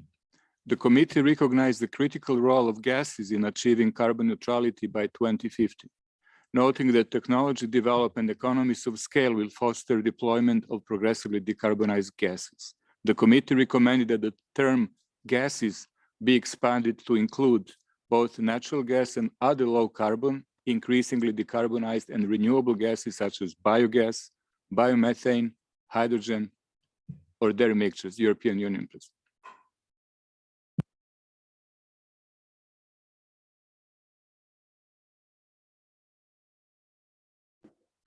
Thank you. Good morning. Good morning, colleagues. I think we would prefer a different formulation of the first sentence. The committee recognized the critical role of gases in achieving carbon neutrality by 2050. I think we have used previously a formulation that some members of the committee see the role of gases as important in achieving carbon neutrality by 2050. Some members do not see the role of transition to carbon neutrality as so crucial. So maybe the critical role of gases for some of its members in achieving carbon neutrality. Thank you.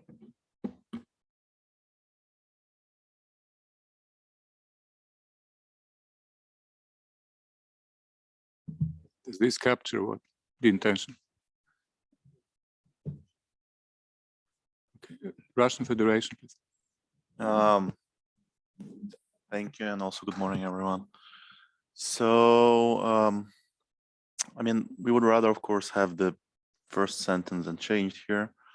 But I also had the problems with the second part of this paragraph, which at this stage I would suggest to delete, because I don't believe that the committee documents should serve as a thesaurus for the terminology used in the UN, expanding it. I mean, we basically have the word gases used right here in the first sentence in the paragraph already. So it's not sort of like a term we need to introduce to the documentation of the committee. So I believe this sentence is redundant. Thank you.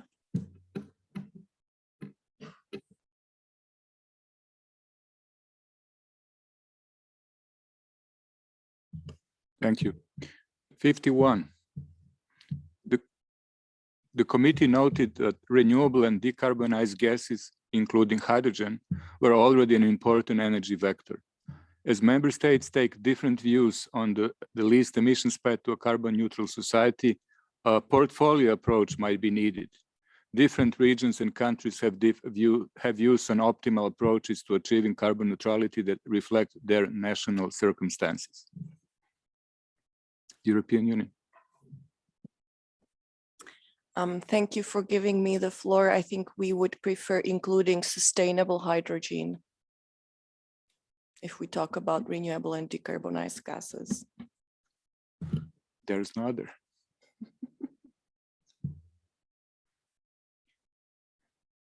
Any objections to including the word sustainable?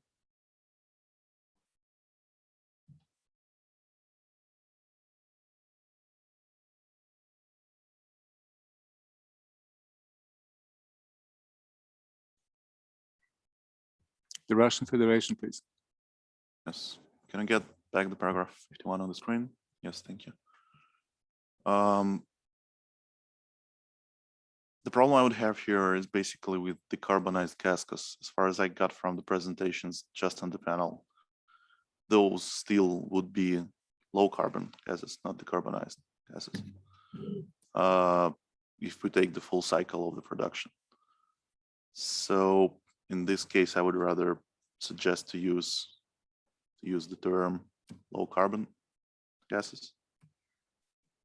Just give me one second. Yes, I think it should be low carbon, renewable and low carbon gases, including. Instead of decarbonized, yes, put low carbon gases. Noted that renewable and low carbon gases. Yes, including sustainable gas, hydrogen. I can accommodate that in this case. Thank you.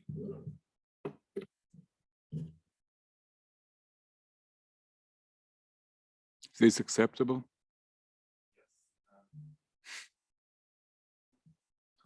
Yeah, the mic is on. And also, oh, the other comment is on 52. Yeah, sorry. That's it for the 51. Thank you. Thank you. We go to paragraph 52, which says the committee noted further that the future decarbonized energy system might be characterized as an optimal combination of photons, electrons, and molecules, in which variable renewable electricity, photovoltaics, and wind and gas systems are interlinked progressively. This development would increase the share of renewable energy either through electricity or through gases. The committee noted that existing gas infrastructure could help accelerate the transition to a carbon neutral economy through energy system integration and observed that retrofitting and repurposing existing natural gas infrastructure could accelerate the transition to a future hydrogen ecosystem cost effectively. I think you need time to contemplate a bit. The Russian Federation.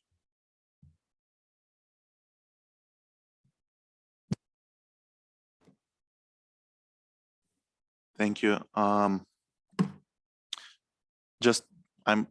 pretty much okay with the paragraph. The only thing I'm confused with is the last part about the observation, because again, from the presentation, I realized that, well, the transport infrastructure that we have in our part of the world may not be as good as the one in Spain and also like in the countries which were presented. So, and we also had some information regarding the additional pressure on the existing gas infrastructure. So before going with that observation, I would rather wait a bit till the issue is really like explored. And at this stage, in this paragraph, put a full stop after the system integration. It's still, yeah, the third line from then. So it's, yeah, to carbon neutral economy through energy system integration and then a full stop. That would be our suggestion. Thank you.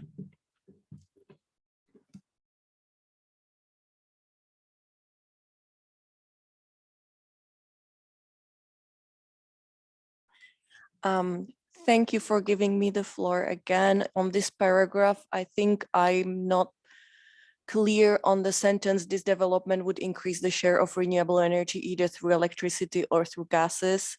I would be more comfortable to delete that sentence as well. I think that in a way we repeat the similar through the next sentence anyway. Thank you.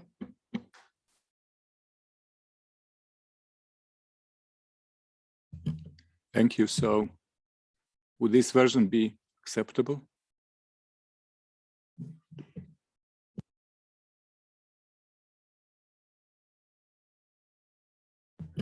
Russian Federation, no comment. I think we can move then to paragraph 53. The committee recognized the value of blending of natural gas, biogas, hydrogen, and other gases as possible approaches to decarbonizing the energy system in the short and medium terms. European Union. I think it would be better if we noted the value, the possible value of blending of natural gas, biogas, sustainable hydrogen, and other gases.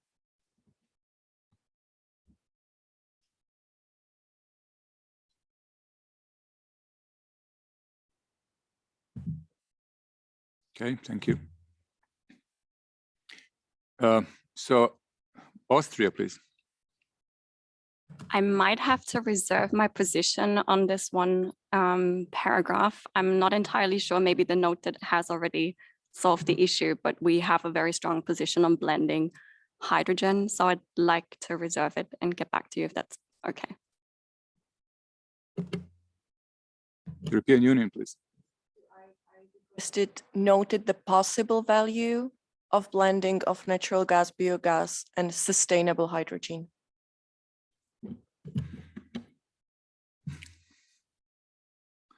Thank you. So would this suit Austria's concerns, the possible value of blending? Right, but I would still like to double check with my capital.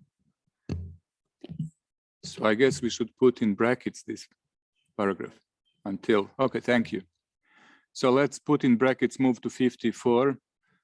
The committee noted that production of sustainable hydrogen was a necessary but not sufficient condition. Boosting hydrogen demand and challenges in transport and storage of hydrogen also require attention. European Union, please. Boosting sustainable hydrogen demand. In the second yeah. And I understand, would it be also boosting challenges in transport? Or maybe addressing challenges and in storage of sustainable hydrogen and as storage of hydrogen. Yeah, that's fine. It's understood. Is this acceptable? Thank you. So 55, the committee concluded that it is necessary to agree on a comprehensive and science-based terminology for renewable and low carbon and decarbonized hydrogen that would provide a clear taxonomy and foster collaboration and investment flows and support development of a tradable guarantee of origin for hydrogen to decouple physical and commercial flows and thereby accelerate hydrogen deployment.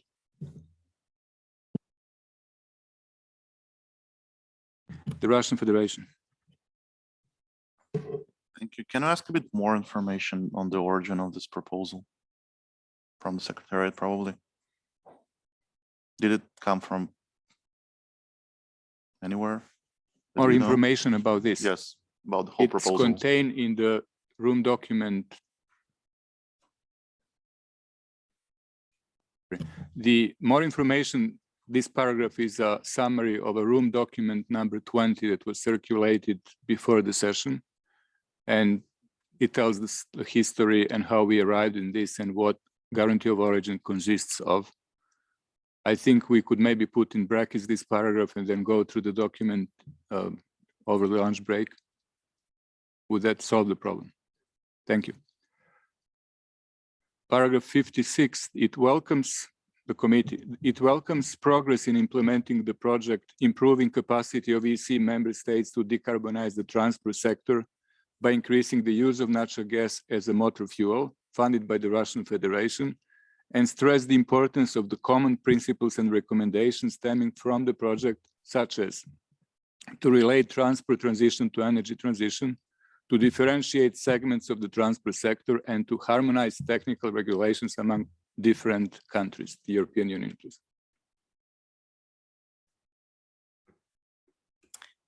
Thank you. We would prefer to note the progress in implementing the project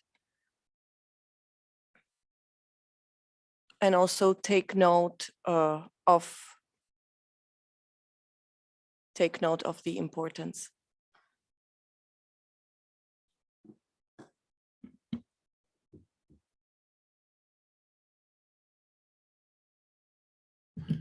Any objections to adopting this amendment? If not, thank you all. We are ready to move to the next segment. Thank you. Sorry, the Russian Federation. One quick comment, if I may. Can I get back to paragraph 51, where we introduced the change?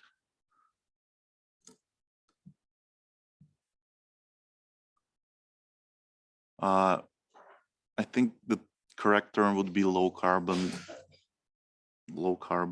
footprint gases.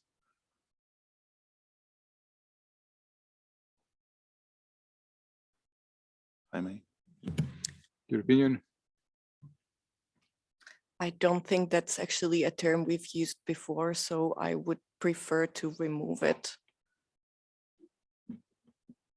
We've always used low carbon technologies, low carbon, but not low carbon footprint.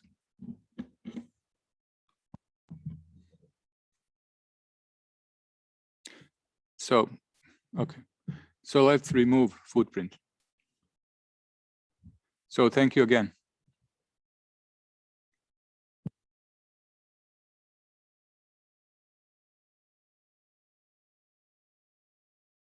Thank you very much. That concludes then the panel on hydrogen. We will move right away to our next segment. It will be a bit abbreviated because we've lost a couple of our panelists. So I will actually make some initial remarks. We actually are joined online as well by Frances Wall from the Camborne School of Mines at the University of Exeter. And I will invite her in a moment to make some initial remarks. The idea of energy as a service and resources as a service, which is what we're working on, really tries to deal with the challenge that we face with resources. If we look at the world today, we're in a model of linearity for resource management. So we end up producing resources, we transform them, we distribute them, we use them, and then we dispose of them. And in fact, in the production of the resources, most of the volumes are in waste. And if I'm a resource developer, the way I make my money is I produce and sell more of the stuff. And as a consequence, the resource footprint worldwide, sorry for the use of the word footprint, but that's the image I have in my mind, is extraordinary. And if you were to look at the development over the next 20 years with population growth and living standards rising, we will rapidly exceed the volumes of resources, whether it's standard resources or critical raw materials that are available. So the intent is this move towards circularity and the idea of a circular economy. The idea of a circular carbon economy becomes extremely important. The idea then is to produce, transform, distribute, use, and recover, so recycle resources. And in fact, to produce and transform resources with an objective of zero waste, so no harm, no waste. I also note during the course of this committee meeting, we've talked about a number of different subjects, and the question that the Russian Federation just asked on the guarantee of origin for hydrogen connects directly into this. We want to find a way to look at resource management, doing a life cycle analysis on a comparable basis. So from wheel to well, if I want to say it in those terms, and knowing from one part of the value chain of a resource to another, what are the implications? We need to have a system of guarantees of origin that inform product value chains on the resources that they're using. And that's the objective. So we've been talking for a number of years about reinventing energy as a service. And I'm holding up my prop here, which is my phone. What's happened to telecommunications hasn't happened yet to energy. And the idea is that we're not consuming kilowatt hours right now. We're not consuming BTUs of gas. We're not consuming tons of coal. We're actually using lighting and communications. It's the services of energy that are being provided. And if we could change somehow the business model for energy so that my relationship with you is I'm not selling you kilowatt hours anymore. I'm actually selling you energy services. So you pay me some kind of a subscription fee, and it's up to me to maintain in your home, in your offices, 20 degrees, 70 degrees Fahrenheit. And then I have to manage the resources that I use to deliver those services to you as an end user. That's the concept of energy as a service. ESCOs are a step in that direction, but it's a limited step in that direction. It's like shared savings kind of a concept. And the idea of reinventing energy as a service, suddenly you put energy efficiency and frankly, resource efficiency at the heart of my business. I'm going to make more money and better returns by improving the quality of the services that I'm selling to you and by reducing my costs, which is managing my resource consumption. That's the idea.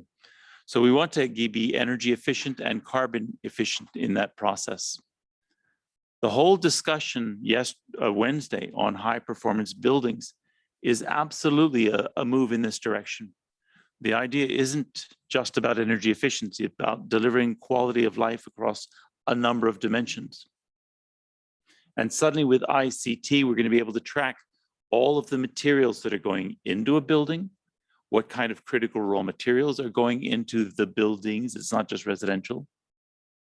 So that at the end of life, we're going to then be able to recover them. End of life of the building, not the persons. And that's the idea. We're going to make money by selling better energy services and by reducing our costs. That's the objective.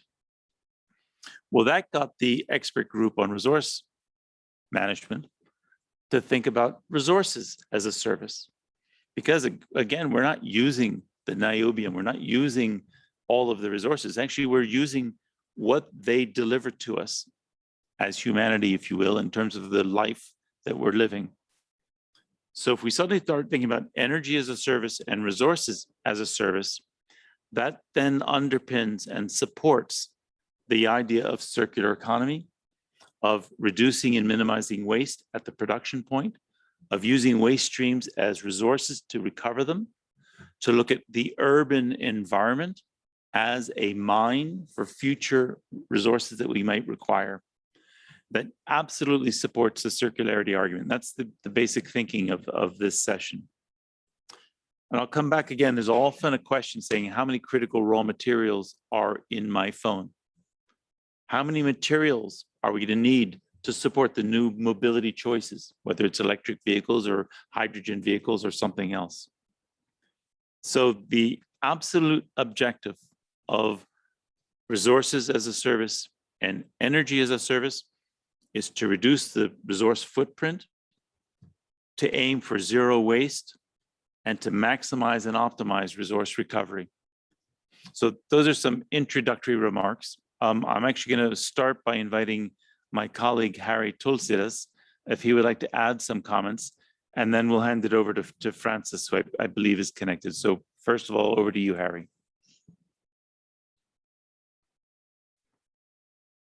Scott, as you have heard earlier in our Sustainable Resource Management panel, we have already started developing an United Nations resource management system. And I would like to share some thoughts on how we are handling resources as a service in this system.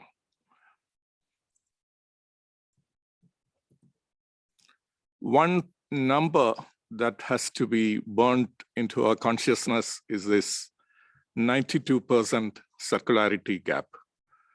However we are trying, however we are engaging in making reuse of materials a possibility, a reality, we see that we are not succeeding very much. We are only recycling around 8% of the raw materials which we are producing and using. 92% is lying somewhere, either as residues, waste, or unclaimed material in the whole life cycle of resource use.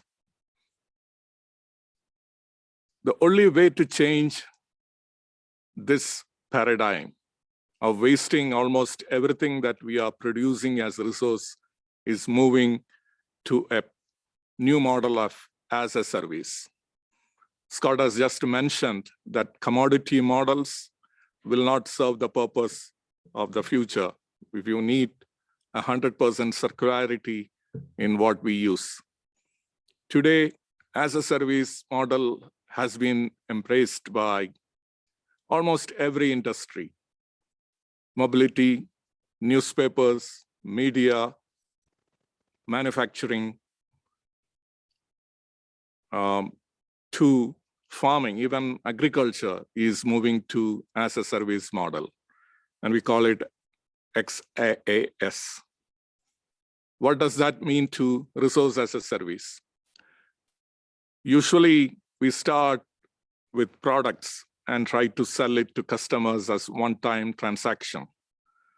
The commodities business model where the resource industry like minerals, petroleum, and other resource industries stand is not even there. They start their business from a commodity base, and selling something as a commodity as one-time transaction is often very difficult than even selling products. So many industries today are trying to brand the commodities, do some price differentiation, and try to make them into value-added products. But then after some time, maybe a couple of years, the products degrades back to commodities. So what is required is leapfrog. Products right away to as a service or grow the commodity business as a service in every material that is used by the society.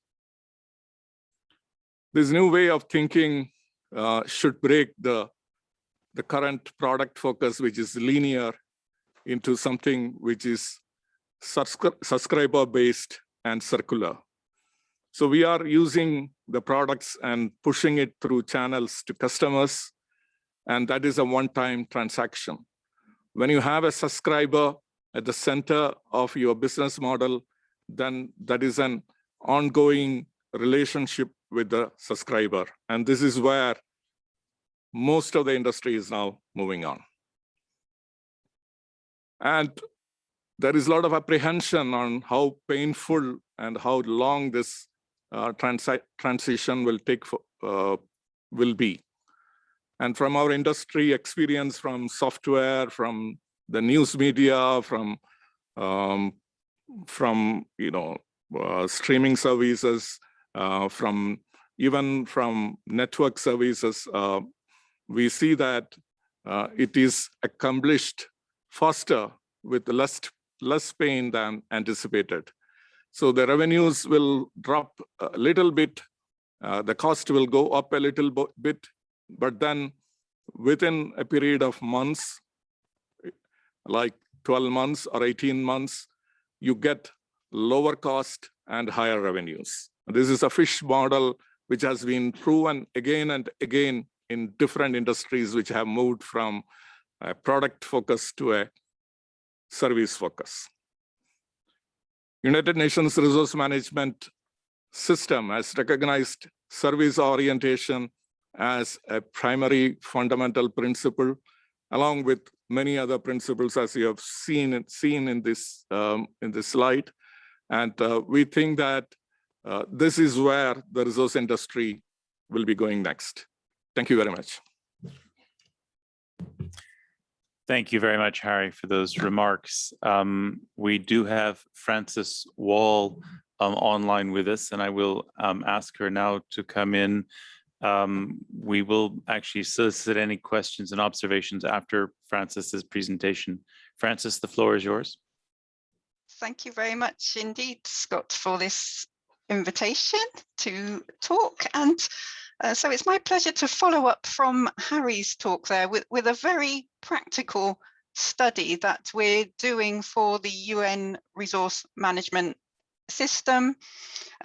There's a number of us doing case studies, so real life case studies to see how the new resource management system can apply. And so this one then, for the next few minutes, we're in Cornwall, down in southwest of the UK. You may have seen the pretty beaches, and it's a backdrop to the G7 conference this year. And that's where this study is placed. So we're in Europe, in the far southwest of the UK. Okay.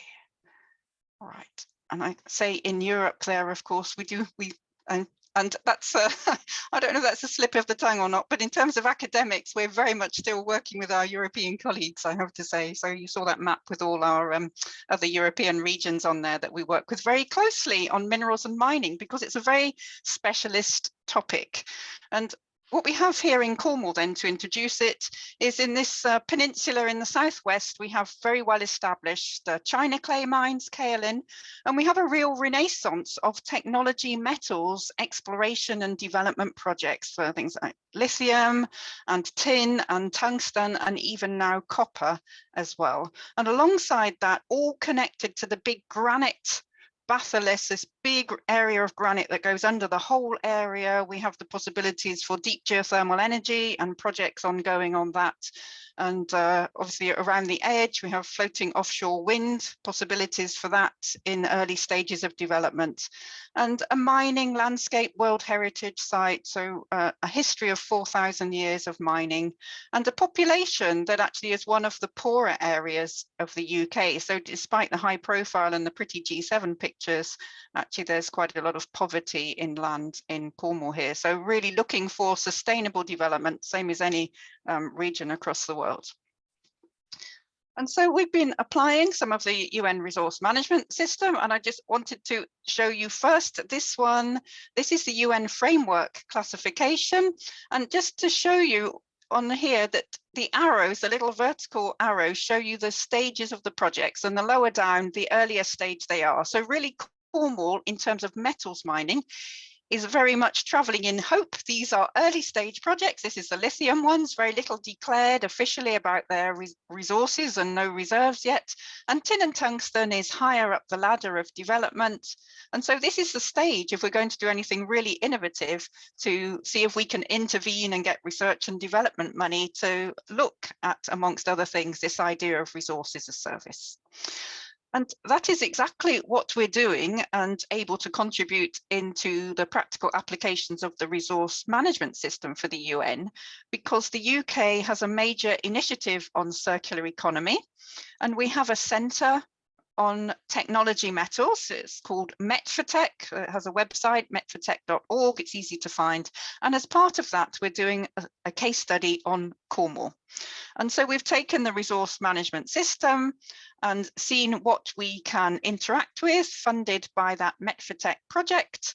And because it's a circular economy project, then number 5 on this list here, service orientation, is of course of real interest to us. So what can we do there, and have a look at how this would interface. And so what I'm going to present now then is 3 views of resource as a service, which I hope might be interesting for you to think about and talk about how this is applying practically in Cornwall. And number 1 then, so I hope if this slide is clear enough, I've got a big dashed line around number 1, and in the middle is the mine. And this is what has really exercised all our minds mostly up until now, is what happens when you mine. How does that foster sustainable development and interact with all the stakeholders around it so that you get real economic and environmentally friendly and people friendly, etc., sustainable development, and not mine disasters of, you know, just using the commodities and producing no advantages and carrying on. And this is one way in which I think of resources as a service, is that while you produce those commodities and sell them in the traditional way, you need to produce that service of sustainable development. So infrastructure that will continue, human capital investments that will continue. That's the service that mining is providing. Okay, so that's one view.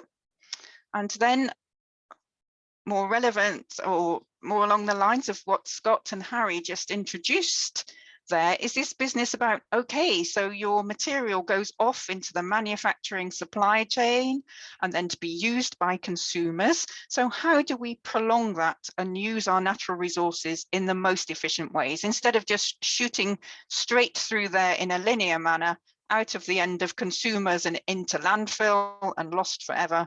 How do we create the more circular economy? And so that's what we're looking at in Met4Tech, is how do we create that? Okay, and so then in Cornwall, what have we got? Well, there's this iconic, pretty landscape with these lovely old tin and copper, particularly tin mining engine houses, often along the coast, like in this picture. And in fact, we have 4,000 years of mining. And apart from bronze artifacts and things that you might find in museums, we really know very little about where any of that material has gone. And especially tin, we've thought about this with the World Heritage Site, and we don't know really. I think very little has been retained in use, and most of it has disappeared out of the system. And so how cool if in the next circle of using resources from Cornwall, we can actually keep a tab on that and really make sure that these go into a circular economy and are used in some kind of resource as a service model. So 1.6 million tons of tin, that's I think about 6 years production in terms of what the world is using now. So you can see how production is really ramping up hugely from the earlier times that we were producing tin. But there's certainly still high grade, important resources in many former mining regions like Cornwall. So resource as a service, Then, so I went to prepare for this talk, I went and talked to one of our tin mining exploration and development companies, a very experienced exploration manager there. Right, so this is tin. I said, right, resource as a service. How about if instead of selling your tin, you hire it out, lease it, and make sure it stays in a circular economy? And it took him much less than a split second to reply. He'd obviously thought about it before. He said there's no chance of that because our investors expect a 5-year return on their money. And seeing tin, even if it's going off into electronics, so not a very long life cycle, those cycles are too long for the way our current investment is set up. So that's very interesting that the miners are not set up to do this resource as a service model for them. I think if you go to Rio Tinto, for example, some of the really big multinationals, you'll see them joining up with companies. I might come back with that in a minute, but the juniors doing these specialist critical technology metals, very unlikely they're going to be able to do that kind of model. So really important, I think, is this smelter refiner stage. But in our tin example in Cornwall, there's no smelter refiner anywhere nearby, and these things will go to Asia after we mine the tin rock ore. It will be concentrated and go off onto the other side of the world to be processed. And so that's essential to get resources as service, circular economy things. We must bring the smelters and refiners closer to home. And for tin, that means major different investment. For lithium, for example, it's hydrometallurgy processing and much easier we'll see that refining coming closer to the mines for sure. So that's something that we could do easier in some value chains than others. Right, so our tin miner then, he said, not us, but what about the London Metals Exchange? So big metals brokers, we need to go and talk to them. This is research in progress. I haven't done this yet, but we will want to see what role they would apply. And also then I think we come on, and this is where our Met4Tech Circular Economy project needs to go as well, and we have business colleagues who can do this, is to go off into the value chain, because where we see resources as a service model working is for people already in manufacturing, already doing things like platinum catalysts. And so that it's not the mining company that owns the platinum, it's the chemical company. Their catalysts are valuable and they send them back to the producer to be serviced. And so I think we need to go and talk to people who are using tin or the battery manufacturers with lithium and link them to those smelter refiner stages. And I think that's what you'll see people like Rio Tinto doing with aluminium and their clients. And that's how we can create these circles. So I think we've got to get out of our mining zone, and this is exactly what we're doing in the Circular Economy project, and go to my yellow stars over here, further down the diagram, and make those partnerships in order to get that service model going. And well, just for the last minute, just to stay in Cornwall, and this is rather a complicated diagram, but we've put on here things like mines, like waste tips, like geothermal power plants. And this is where we can see resources as service in a slightly different way, is the relationships between all the nearby companies. What's waste to one could be processing feed for another. And so we need to get those ecosystems going in regions as well. And that's another very important part of circular economy.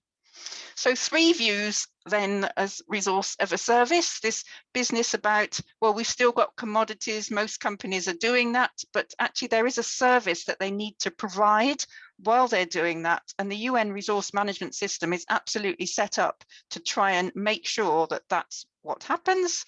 And then there's the business about, can you really go into resources as service on this more circular economy? And we've got to find the right points in that value chain. Still a lot of research and development, I think, to do there. And we'd be really interested if anyone has good examples to give us we can learn from. And then there's the synergies between local businesses to create that local network of circular economy. So 3 different views that I hope might provoke some questions and discussion. Thank you very much. Thank you very much. That was a very compelling set of arguments and cases that you've presented. I actually am going to open it up for any questions or comments that there might be. So please raise your flags and come in. I find that this whole perspective on a resource as a service or energy as a service is actually a quite compelling argument. And we would need to think through how does that affect the work that we're trying to do. I'm scanning the horizon for flags coming up or hands coming up, I found several things that jumped out at me from your comments, Francis, and also from Harry. One is the time horizon and the fact that these companies are looking for returns over a certain time frame, forcing them into linear conclusions. And that's the miner's perspective. And what do miners do? They dig holes in the ground and they bring stuff out. So the fact that from their perspective, the financial drivers force you to linearity, I find that already intriguing. Then the second question is this value chain structure of where the different players in that value chain are located. And the way we're set up right now, it makes a lot of sense in an integrated global economy to send things across the world, have stuff done and bring it back again. From a globalization perspective and efficiency, money efficiency perspective, that might make a lot of sense. But from a resource perspective, it makes no sense at all, as you've said, Francis. Then you've put your finger on what I find quite interesting. Who are the agents of action? And I think exploring where the opportunities may lie would be useful. I'll hit you with a personal anecdote here. We had a water heater in a house, and we tried to get it broke, so we called the installer up. Because of COVID, the installer had gone out of business, didn't exist anymore. So we called somebody else up. They show up, they look at the serial number, they call the manufacturer. That manufacturer, because of warranty issues, had a full data set on that piece of equipment and how it had been maintained and everything that had been done to it. And so there was an intervention that was possible. Good for me for my water heater. But that instantly triggers the thinking that we already have in place because of warranties and guarantees and the other things, all of the information we need to keep track of where lots of materials are going. So the infrastructure, not perfectly, but is actually largely in place. Is it a long leap of logic to go from there to a tracking system that allows us to recover those materials? So again, I'm looking for flags that might go up or hands. Julian Hilton, I now see your hand. Floor is yours, Julian. Scott, can you hear me? We do, thanks. Very good. Yes, just a brief intervention. I'm rather more optimistic than Francis, I think, but I'd be very interested in her view, which is that I think the reason we're seeing an explosion of the ESG financing system is because of the crisis of confidence that bad practices in the linear extractive industries have created, which for the mining companies who have the money, it's fine to stay with the 5-year return model, but mining companies are not getting the money. And the leverage is therefore increasing that to maintain a flow of investment at that critical early stage, the mining juniors are going to have to rethink and reposition themselves to be ESG compliant. And that pressure is already not just in theory, that's happening. That's the reality of where investment's going. There are as yet no real standards for it. We know that there are financial reporting issues, but all of these are problems that are being identified. But I would suggest to Francis that the reason why Cornwall has at least 4,000 years of mining history is that it has also a lot of experience over time in renegotiating the social license to operate, or what we're now starting to call the social resource contract, within new conditions. And very simple technologies such as blockchain, if they become mandatory, even at the mining point, enable traceability, they enable the tracking of the materials around the world, and they also prevent any form of interference with that information if that's made a condition of the loan. And I think it will be. That is my sense of it. So I'm a bit more optimistic. And this kind of meeting is obviously a very good place to hear what other people's views are as well, whether they share my optimism. Thank you, Scott. Thank you very much, Julian. I saw Teresa Poncelon had put your hand up. Would you like to come in?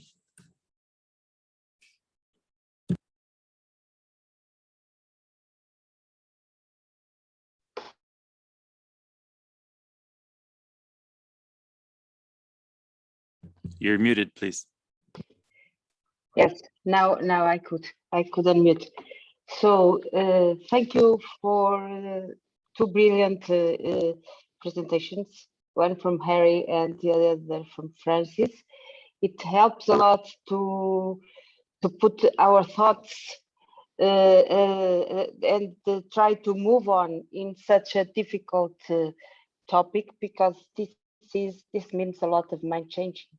So, and my question is that something you didn't mention, but I would like to hear your opinion on about the role of regulation. Do you think it's possible to make this step forward without regulations from common regulations, not from governments, but common regulations, and also regarding the financial system and the change in the way financial system sees the projects?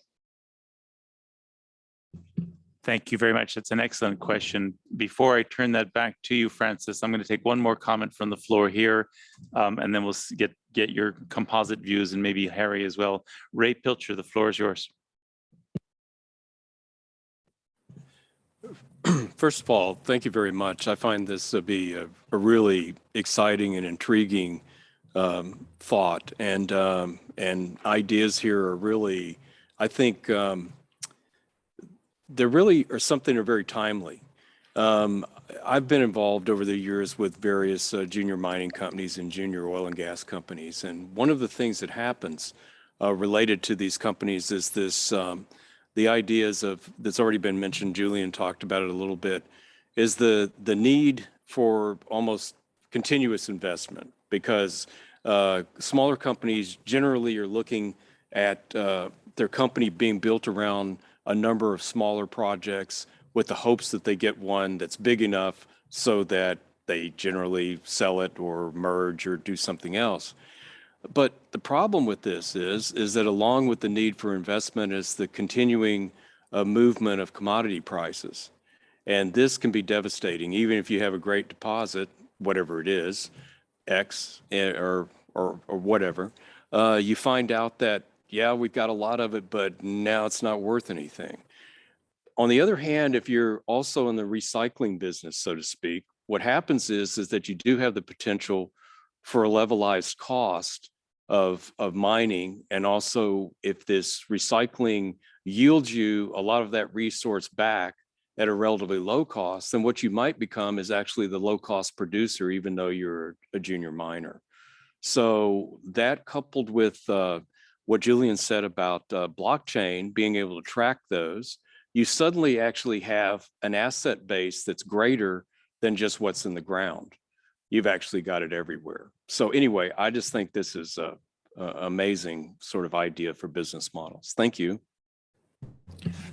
Thank you for that comment, Ray. I think I'll start with Francis, if I may. You've provoked a lot of interest, so back to you to comment or rebut as you will.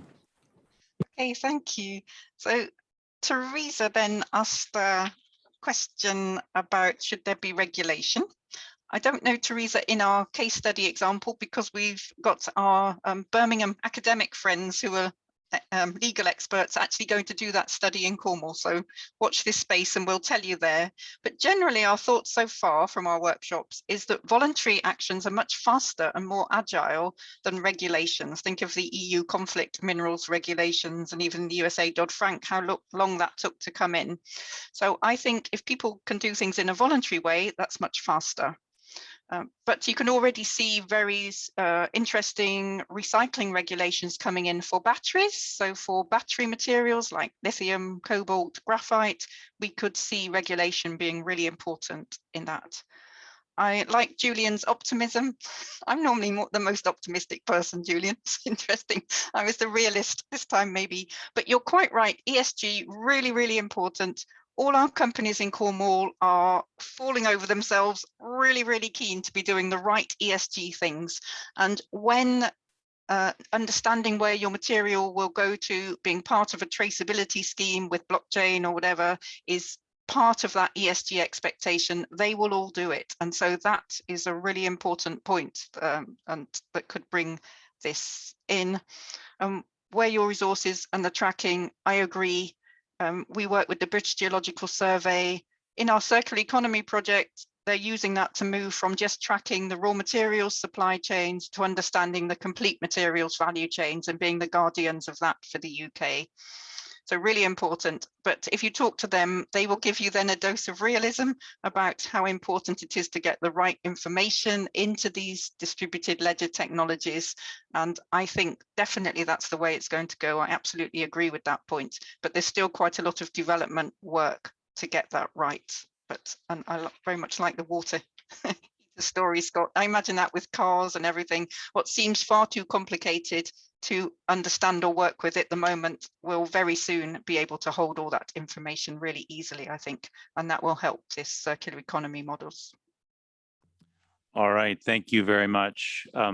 Let's take a final comment and then we'll come to a close. We have Yang Hua online, so please, the floor is yours. Okay, so thank you very much, Scott. So I just have very short comment. One very interesting slide introduced by the Harry and Connor. But I want to mention the very important issue for the whole life cycle of resources to serving as a service is the transparency. So a very important issues I expect the EGRC could provide the UNFC tool or URMS tool to support the communication and transparency and support the resources to serve as a service in the whole life cycle. That's my consideration. Thank you very much for that. And in fact, if you look at the 5-point plan that has been proposed, transparency and traceability are an important part of UNECE's 5-point program that's proposed. In terms of the traceability, these guarantees of origin, certificates of origin that might be developed as part of the UNRMS system would be quite powerful. So thank you very much for that. I think I will draw our session to a close. That will give us some time to catch up on things that we weren't able to complete yesterday. But Francis, thank you so much. And we all need to come enjoy the beaches of Cornwall. I can see that clearly. So you've got a good tourist marketing job as well. And thank you, Harry. I don't know, Harry, if you'd like to add any final comment as we come to a close. Yes, we have covered most of the important pieces, but one of the questions asked about legislation is very important. This model requires partnership as a pivot to do this. And our current commodity models are fragmented. They work in silos. And to break those silos, there should be policy support, and that should be one of the important areas where UNECE should be looking in the near future. Thank you. All right, thank you very much. With that, we'll draw this panel to a close. Thank you for all the questions and the interest. And I think that brings us to the close of the morning session. We're not yet to the end of agenda item 7 because there are a few more items, but this is the last, I say, content session that we've had. Mr. Chair, I think we can go to the conclusion for this panel and then we'll go back to where we were yesterday. So if it would be possible to share the screen for the conclusion for this session. It's simply an observation here. If anybody wants to add a conclusion, let us know. But what we say is an international panel explored the promise offered by energy and resources as a service model to help progress towards a circular economy. Several models being applied by the ICT, mobility, and other sectors could be adapted easily by energy and resource industries. The panel focused on the identification of key policy aspects, innovative business models, and financial sector requirements. So that really is more of an observation and a statement of fact. There are no earth-shattering conclusions that have been drawn, but I think it does set the stage for the UNRMS and the expert group on resource management to consider this model in its work going forward. If that language is acceptable, then I think we're done with that. And it looks to be fine. With your permission then, Chair, can we go back to paragraph number 42, which is where we were at 6:14 last night. And we can pick up the conversation from there. Oh.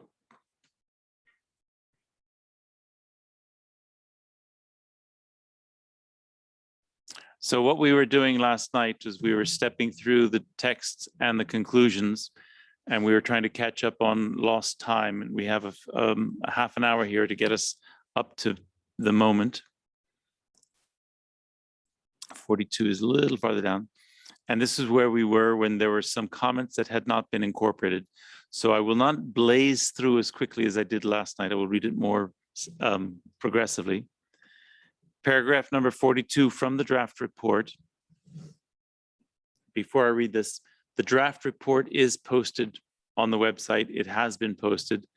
We would invite you all to look at it and see if you have any questions or comments. We're going through the key conclusions sections now. So paragraph 42, the committee, recognizing that not all countries take the same view of various technologies, noted that electricity continues to be the critical energy vector driving and shaping energy systems transformations, that the power system will need to deliver greater demand, flexibility, and responsiveness, and that it will require a holistic approach and a technology-open strategy involving accelerated deployment of the range of approaches. One sentence equals one paragraph, that's an issue, but the European Union. Thank you. I would prefer to delete the technology open strategy. I think a holistic approach is basically including all technologies. So we do not have to repeat that. And I think it's an issue that tends to be debated a lot. So a holistic approach involving accelerated deployment of range of approaches.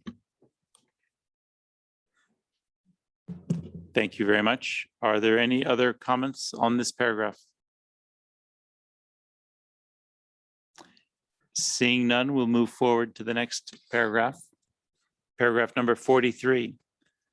The committee requested the group of experts on cleaner electricity systems, in collaboration notably with the groups of experts on renewable energy, on energy efficiency, and on gas, and pending available human and financial resources, and mindful of other priorities, to explore the opportunities and barriers to transformations of energy market design.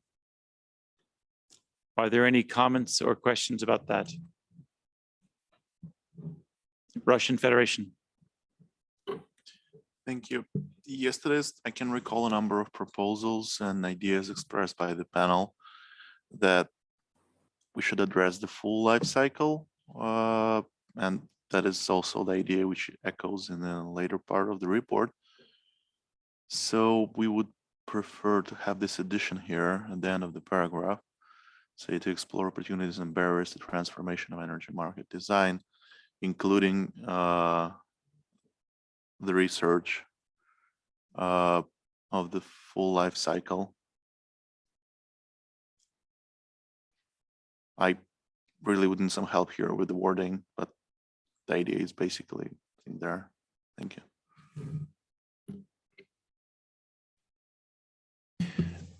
Can I ask a question about that? You're referring to the technologies when you're talking about life cycle, I assume, including research on the full life cycle of technologies, production.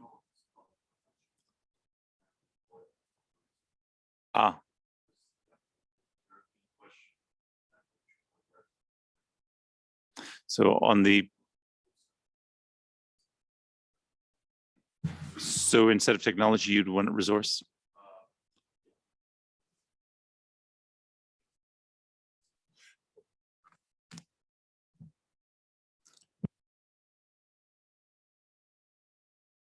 Yeah, I'm saying it's not about technology, it's rather the full cycle of production and deployment of energy resources.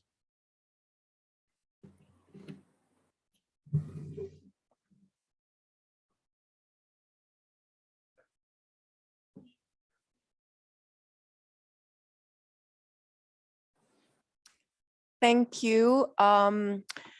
I think when we refer to resources, we always mean both human and financial. So I would prefer to delete human and financial just to be consistent with the other references to availability of resources.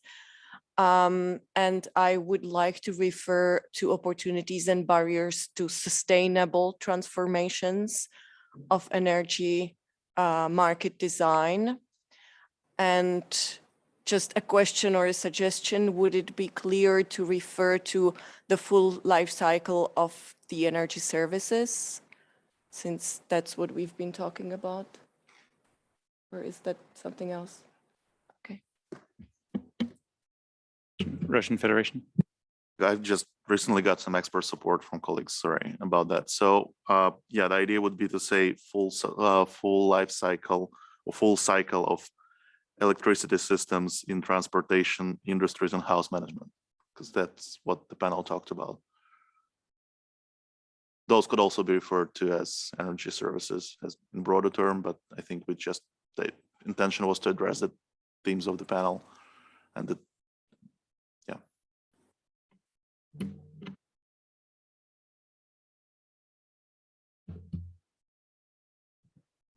All right, European Union.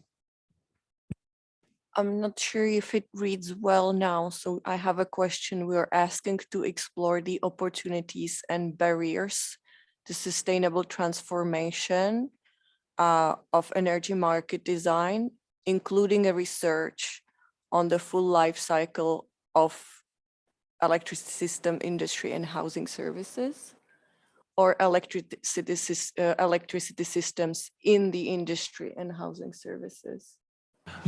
Can I make a suggestion real quick? We've stuck it on as an extension of the sentence, but in fact, it's a different subject. So I would suggest that we put a full stop after market design. The committee further requested further research on, etc. Okay.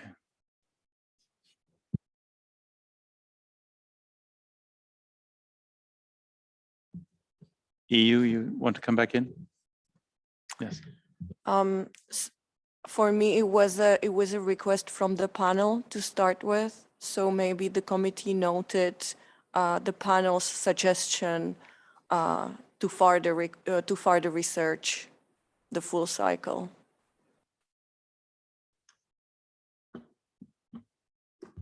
All right, Russian Federation. Well, here I would rather prefer to discuss whether this can be a committee request. Otherwise, it just doesn't make sense in adding that, really, because we sort of wanted to have it in conjunction with exploring the opportunities and barriers, also to have some research on the full life cycle. So if that could be managed, that would really be helpful. And the original formulation was research on the full cycle of electricity systems in transportation, industries, and house management.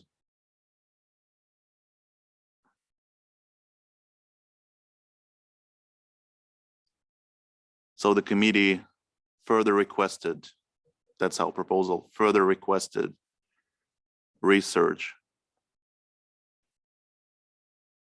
further requested to conduct research on the full cycle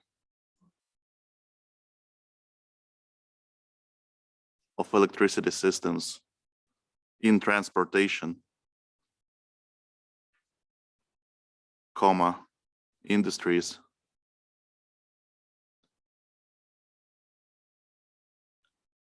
and house management or housing.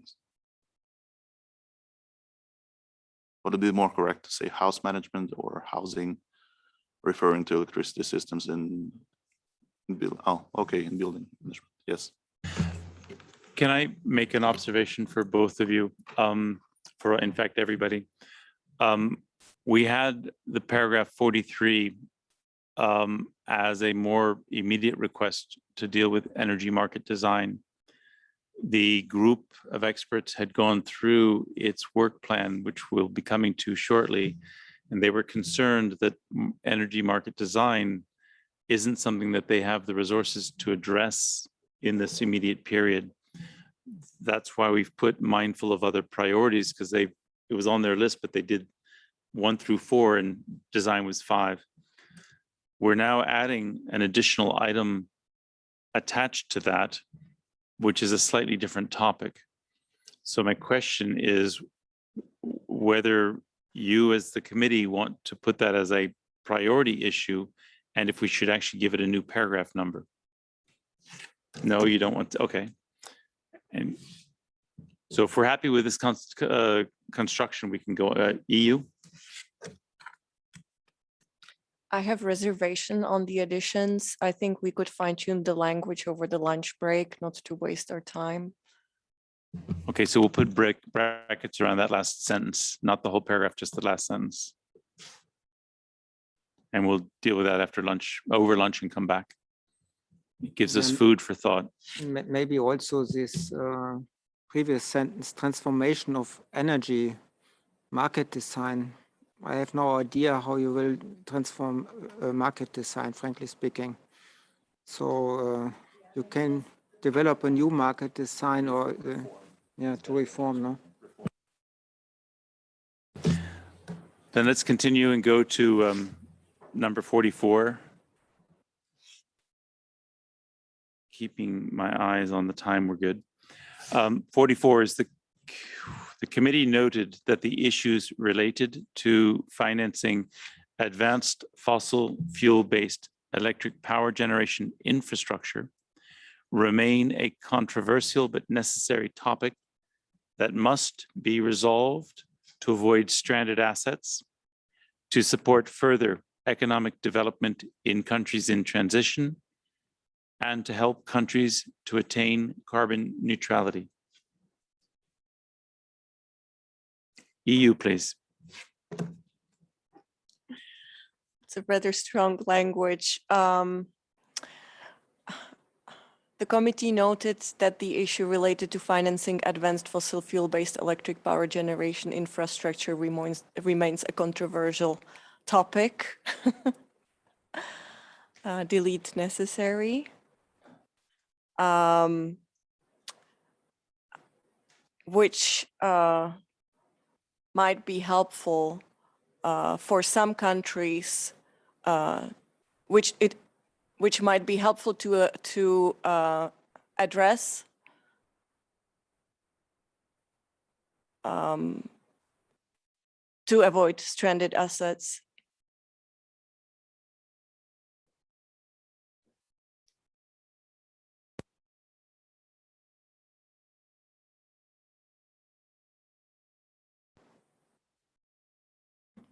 And to help some countries.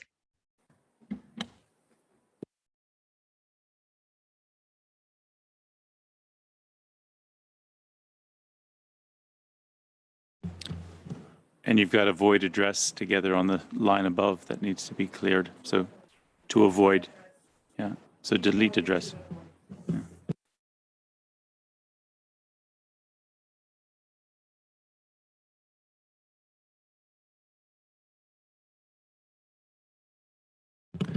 So which might be helpful to address in order to avoid stranded assets. So after the word helpful, put in to address in order to, no, Russian Federation. I mean, the paragraph as it stands now really looks quite clumsy. I'm just asking, do we need it in the report as such? Because I would rather just, yes, just cut it. Thank you. There's endorsement from the EU and from the Russian Federation to delete that whole paragraph. But before we do, I want to see if everyone is, I see no objections, so sold, it's deleted. Okay. Then let's keep going on carbon capture, use and storage. An international panel explored the status of CCUS development in the ECE countries and gave particular emphasis on emerging business models and solutions and lessons learned. The committee, noting that attaining the objectives of the Paris Agreement will not be possible without deployment of CCUS for those countries that continue to use fossil fuels, called on member states to act on the previous recommendations from ECE on CCUS with other low and no carbon technology. That something's been deleted there because it used to be regarding policy parity with other low and no carbon technology. And on timely investment in CCUS capabilities and capacity. Further requested the group of experts on cleaner electricity systems to consider the use of CCUS and hydrogen to address embedded carbon in steel, concrete, and other hard to abate sectors, and to assess business models in light of the committee's work on subsidies and carbon pricing. So I would simply note that the previous recommendations on CCUS, there's some words missing after the word CCUS, but before we go there, I see the EU has your flag up.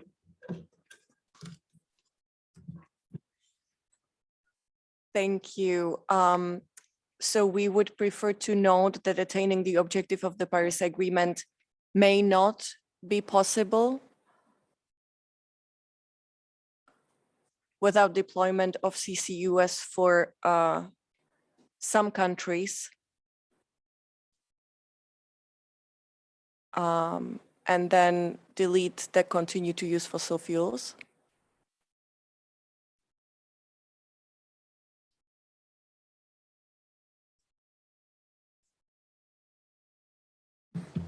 So after the word countries, to delete that continue to use fossil fuels. I think that's not necessary. And that continue can go as well. Reiterated its previous recommendations.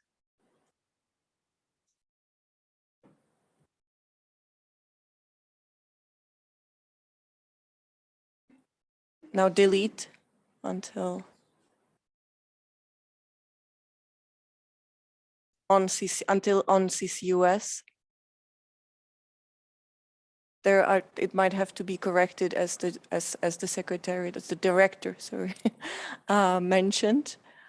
Further requested the group of experts on clean electricity systems to consider the impact of CCUS and sustainable hydrogen. No, on hydrogen, you can actually keep hydrogen, sorry.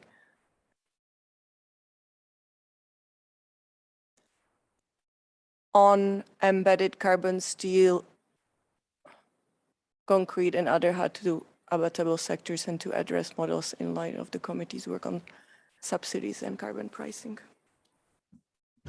Okay, if I can just add one thing after the second CCUS reiterated its previous recommendations on CCUS regarding policy parity. And then the rest of it is fine for that sentence because that's what it originally said. Russian Federation, please. Thank you. I think agree on most of the additions and corrections here. The only thing just in the second line, I think we should take out the for some countries because, well, basically one can argue that without the CCUS, you won't be able to complete the objectives of Paris Agreement as such, because those are like an important part of it. So, and also like I would prefer to put a full stop, like to assess existing business models at the end and then put a full stop, not to frame it within the committee's work on subsidies and carbon prices, because this is a bit broader topic, the way I see it.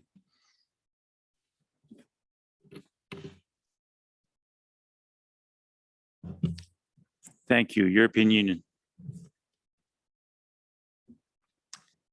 I would prefer to keep for some countries, otherwise I would have to rephrase the first line in attaining our commitments under the Paris Agreement. So I would prefer the simpler version that it may not be possible without deployment of CCUS for some countries.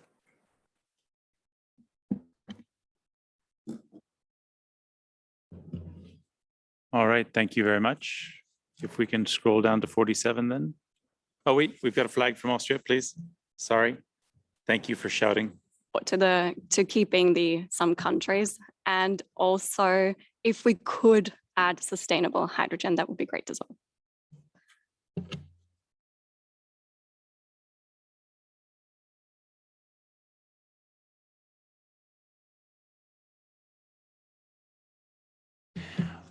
Just to be difficult, would you object if we put for some countries after the word possible? So it may not be possible for some countries without deployment. And then delete where it currently is.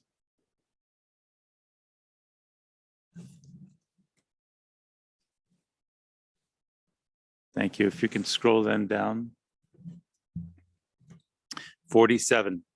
The committee further noted that many countries in the ECE region are currently dependent on fossil fuels.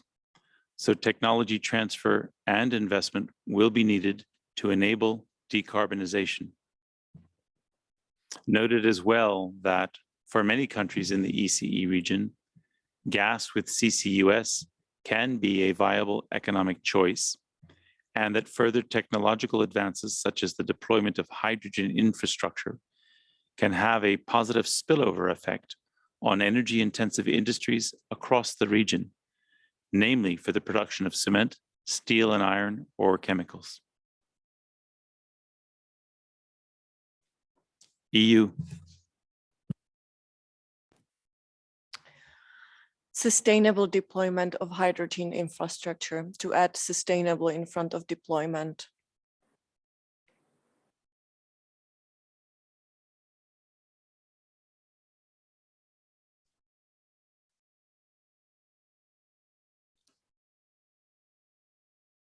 You want sustainable deployment or sustainable hydrogen?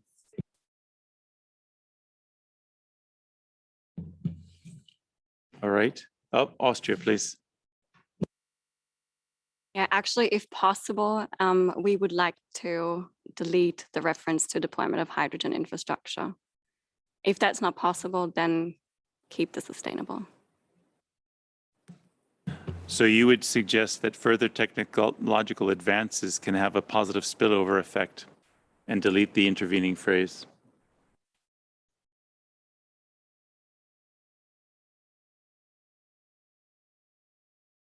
If that's acceptable. Yes, Russian Federation. Thank you. I have only one problem here, like the original report which was circulated the day before also had the mentioning of technologies such as coal with HELE and CCUS, which was dropped here. I understand this intentions why probably it was dropped, but still this is just a sentence where we note something and it was discussed during the panels. Just for the consideration, if we can bring that back, because it's basically like stating what was discussed. We're not bringing any serious like recommendations on this. Are you wanting the CCUS references also to be brought back?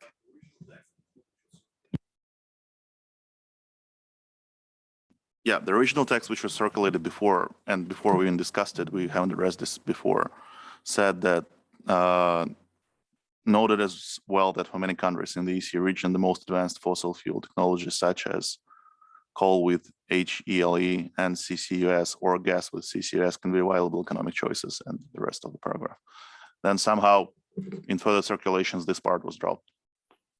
And I'm just asking whether. So before the word gas with CCUS, you would like to add coal with HELE and CCUS. And gas. HELE and CCS. heli and CCUS, and gas with CCUS can be viable economic choices. EU? I didn't request deleting it, and I don't recall how much this was discussed in the panel, to be honest. I thought the focus was on CCUS. I would prefer to change to some countries in the ECE region. So noted as well that some countries in the ECE region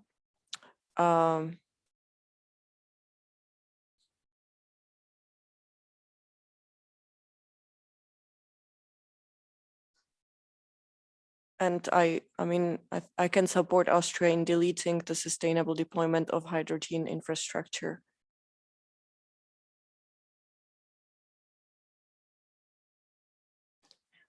And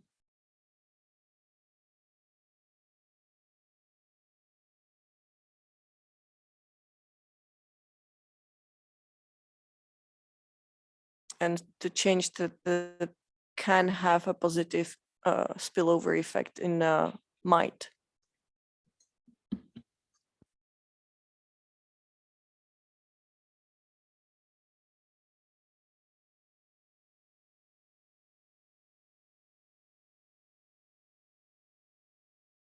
All right, let's move on to paragraph number 48, please.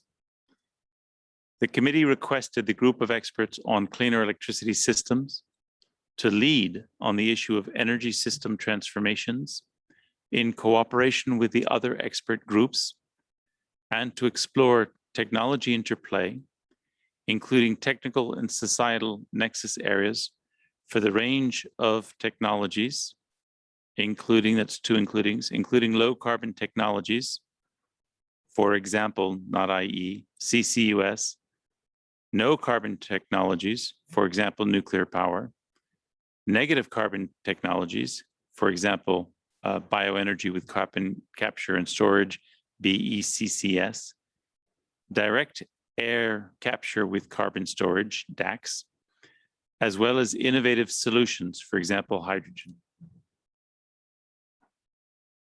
European Union.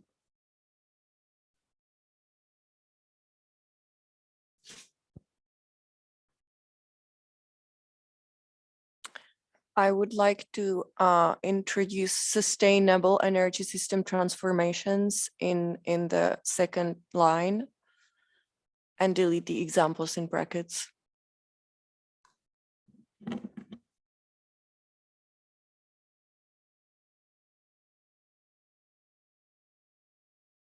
So the recommendation, no, it was just the parts in brackets. No, you can put that back and then just take out the parentheticals.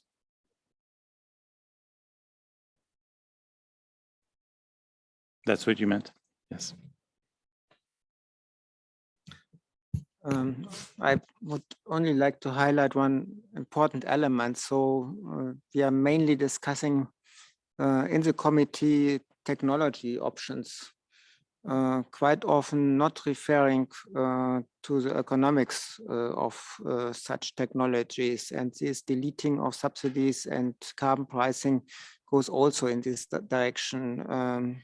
I think that is not so helpful for policy implementation, and therefore it's covered by the word sustainable. So if a system is not financially viable, it's not sustainable. I only would like to make this remark here that we include this important element now only in this word sustainable, which is quite often inflation-edited here. But I think in this context, we might cover it via this use of the wording of sustainable. So otherwise, I think we would have to add all the time the economics of the relevant technologies as well. European Union. Thank you for the clarification. I think the sustainable can be interpreted in both ways, economically and in terms of environmental sustainability. So I think we do have this informal understanding. In fact, I think you can go even broader, that sustainability is trying to deliver on the three, which is society, environment, and economics. So that would be implicit. All right, we actually ran through the conclusions on hydrogen at the conclusion of that session. So, Mr. Chair, I'm glad to announce that we've caught up on all of our last time, and we're 4 minutes before the break. So I'll turn it back to you, Mr. Chair. Yeah, my congratulations. But European Union, please go ahead. I think there was one paragraph that Austria had reservations, so maybe we could look at it if we can move on, since we have 3 minutes. It was the one that we went through this morning on hydrogen. So it is further down in the next section, and it would be your red paragraph number. This here are the parentheses, the blending. Have you gotten any further instructions or advice, Austria? Yes, I have. Let me just read through it again, the committee note to the past. Yes, the sentence as it is would be acceptable for us, if that's acceptable for everyone. Thank you. And then there was a question for paragraph number 55. We were going to sort that out over lunch, looking at the room document. It was a question from the Russian Federation regarding the guarantees of origin for hydrogen. So that remains unresolved. Yes? I resolve it now because basically I would have two corrections here to suggest to the floor, with first being since we are currently engaging into developing terminology and classification, I would prefer here not to list it. That would be the second line of the paragraph. And just to say, agree on a comprehensive and science-based terminology for hydrogen, that would provide, and so delete, yes, based terminology for just say hydrogen. And then we're gonna jump on interesting exercise of developing the terminology and classification. And also, with regards to the guarantee of origin, I would prefer at this stage to keep it general if possible, and just to say that support development of, just give me 1 second. Development of, can I just bracket it? This thing, yes, guarantee of origin. I think we should come up with some general wording saying development of certificates of origin, and they should be also universally recognized. So at this stage, I will suggest to have universally recognized certificates of origin. And I would need another round of consultations with our experts just to come up with a better wording. So not to give the title for this guarantee or certificate. Normally it should be, I think, a certificate, because so far the whole system, how it's going to work is really not clear. So, and it's only going to be like in deployment for the next couple of years. So yeah, I'll just flag the option now and we can have some discussion later. Thank you. Before I turn it to the EU, just to observe that the terminology for hydrogen, no, that's the point, is if we put sustainable there, the idea is to discriminate. And so it's among the different types. So EU. I was not going to discriminate among the different hydrogen types. I would prefer to keep the renewable, low carbon and decarbonized hydrogen, but we can also maybe have science-based technology for different types of hydrogen, which is my understanding. That's the point, right? That's good for different types of hydrogen. That's good.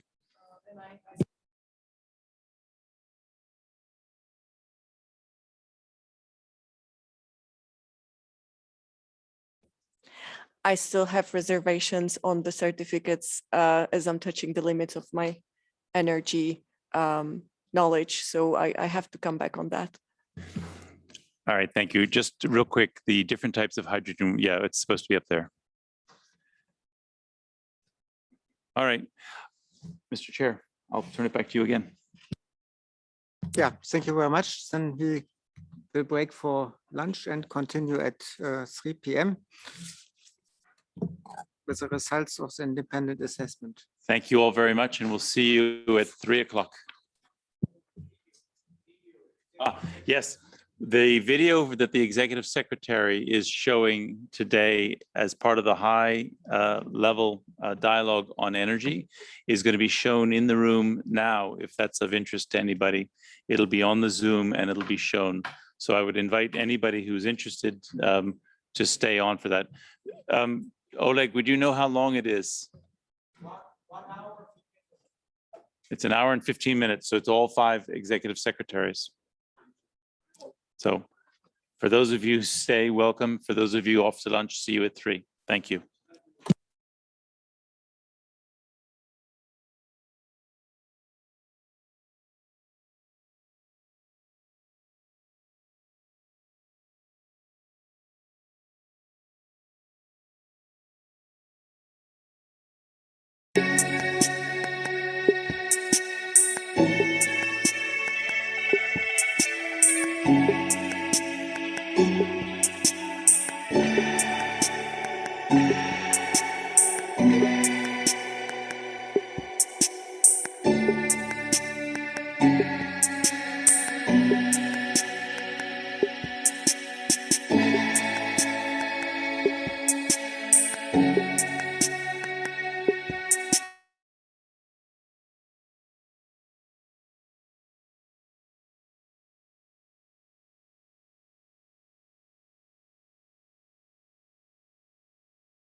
Or C2G, and I have the honor to facilitate the discussion on this topic between the executive secretaries of the 5 regional UN Economic Commissions.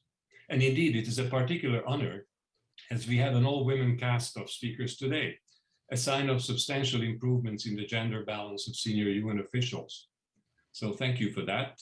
And I would like to welcome all our guest speakers, and I will introduce them in just a moment. But let me say a few words more about the background. So this dialogue is organized by C2G in collaboration with the 5 UN regional commissions in order to contribute to the high-level dialogue on energy. This dialogue will also serve as an opening for the 11th International Forum on Energy for Sustainable Development, which is organized jointly by the regional commissions in partnership with a number of other international organizations, including the UN Environment Programme and the UN Development Programme. Now, a few words about the context. Despite current government commitments to reduce greenhouse gas emissions under the Paris Agreement goal of 1.5 to 2 degrees Celsius, atmospheric concentrations continue to rise, placing us on a trajectory way beyond 1.5 degrees global warming. This poses significant risks to natural and human systems and to our ability to deliver sustainable development. All pathways limiting global warming to 1.5 degrees Celsius by 2100 with no or limited temperature overshoot require successful and substantial deployment of carbon dioxide removal, or CDR for short. And today's latest IPCC Working Group 1 report makes this clear. CDR aims to address the primary driver of climate change by removing carbon dioxide from the atmosphere and ensuring its long-term storage. If deployed at a large scale, CDR could slow the rate of global warming and help prevent ocean acidification. Removing carbon dioxide is not a new idea. The United Nations Framework Convention on Climate Change, the UNFCCC, has always considered mitigation to include both emission reductions and removals. What is new is the scale, nature, and urgency of CDR and what this means for its effective governance.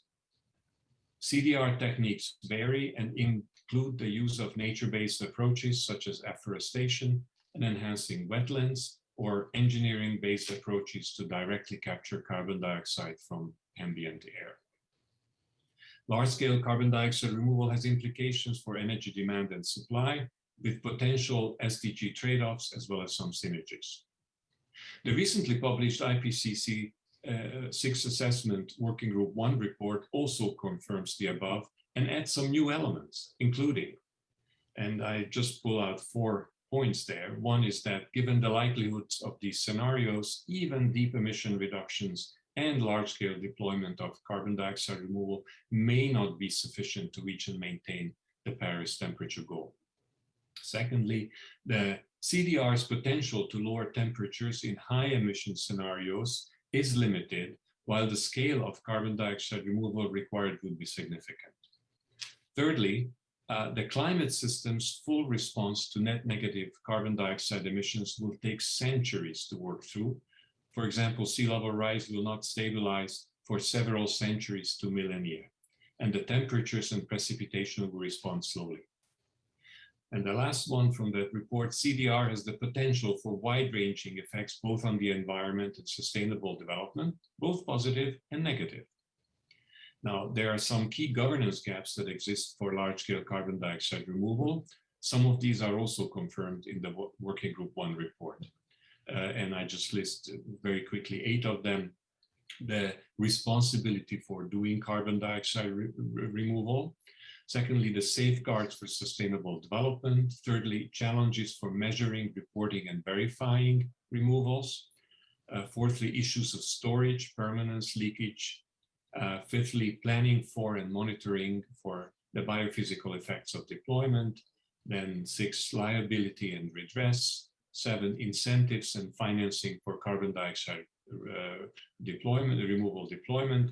And finally, access to information, public awareness, and acceptance. Now, some of these priority gaps can be addressed in the near term, including the following: narrow the mitigation gap. That's important to reduce possible future reliance on carbon dioxide removal options, improve inventory data and information management systems, put in place robust accounting rules, create incentives to accelerate research, investment, and implementation, engage the research community in scoping specific carbon dioxide removal options and necessary incentives, improve public awareness of the options, the risks, and the trade-offs, and improve international collaboration and cooperation.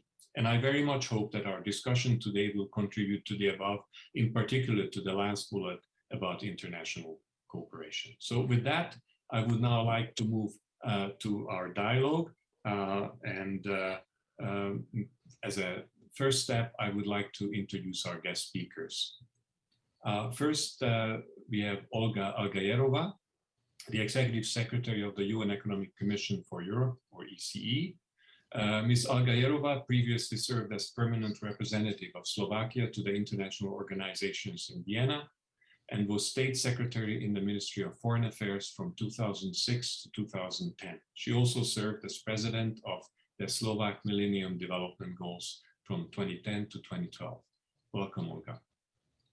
Then we have Armida Saasia Alice-Jabana, the Executive Secretary of the UN Economic and Social Commission for Asia and the Pacific, or ESCAP. Ms. Alice-Jabana served many diverse functions, among others, the Minister of National Development Planning and the head of the National Development Planning Agency in Indonesia. She acted as alternate governor of the World Bank and of the Asian Development Bank, representing the government of Indonesia. She was a member of the high-level independent team of advisors to support the ECOSOC dialogue on the longer-term positioning of the UN development system in the context of the 2030 Agenda on Sustainable Development. Welcome, Armida, to this discussion. Then we have Rola Dashti, the Executive Secretary of the UN Economic and Social Commission for Western Asia, ESCWA. Ms. Dashti is a leading Kuwaiti economist and longtime champion of women's rights, gender equality, and democratic reform. She served as member of the Supreme Planning Council in Kuwait, Minister for Planning and Development, and Minister of State for Parliamentary Affairs. She also held key positions in Research and Development Institute. Welcome, Rola, to this discussion. And then we have Alicia Bárcena, the Executive Secretary of the UN Economic Commission for Latin America and the Caribbean, or ECLAC. Ms. Bárcena previously served as the Undersecretary General for Management at UN headquarters in New York, Chef de Cabinet to former Secretary General Kofi Annan. She also had numerous functions in other UN entities, including in UNDP and UNEP. And then we have Alicia, welcome to this discussion. And then we have Vera Songwe. She's the 9th serving Executive Secretary of the Economic Commission for Africa, or ECE, the first woman to lead the institution in the organization's 60-year history, and the highest ranking UN regional official. She has been rewarded with various prestigious titles. Among others, she was listed as one of Africa's 50 most powerful women by Forbes in 2020, and as one of the 100 most influential Africans by Jeune Afrique in 2019. She held a number of leading roles at the World Bank and International Finance Corporation before joining the EEC. So welcome, Vera, also to this discussion, and welcome all of you. I think we will have a really interesting discussion with you and your experience behind this. So with this, I would now like to go and ask you each to say a few words at the beginning, and maybe I would like to start with Rola, if I may, from ESCWA. How does the West Asia region deal with synergies and trade-offs when it comes to responding to climate change objectives and sustainable development goals? Thank you, Janice. Let me start by saying you just mentioned also issues of climate change vulnerabilities. We are in a region that is very highly vulnerable to the impacts of climate change, where temperature in some countries have already seen an average increase over 2% of Celsius degrees. Also, we have a water scarcity, with 60% of our population living in areas facing water stress. And most importantly, about the topic of our region, is that there's a high dependence on fossil fuels, both as a source of supply and revenues and a source of development for a lot of countries in our region. And another challenge is the slow uptake of the renewable energy in the consumption mix in our region. Having said this, what we are trying to do in that context as ESCWA, first we have produced in late June a global report which providing a policy recommendation and options for enhancing synergies while addressing trade-offs between SDG and other SDG goals to ensure inclusiveness and the just energy transition.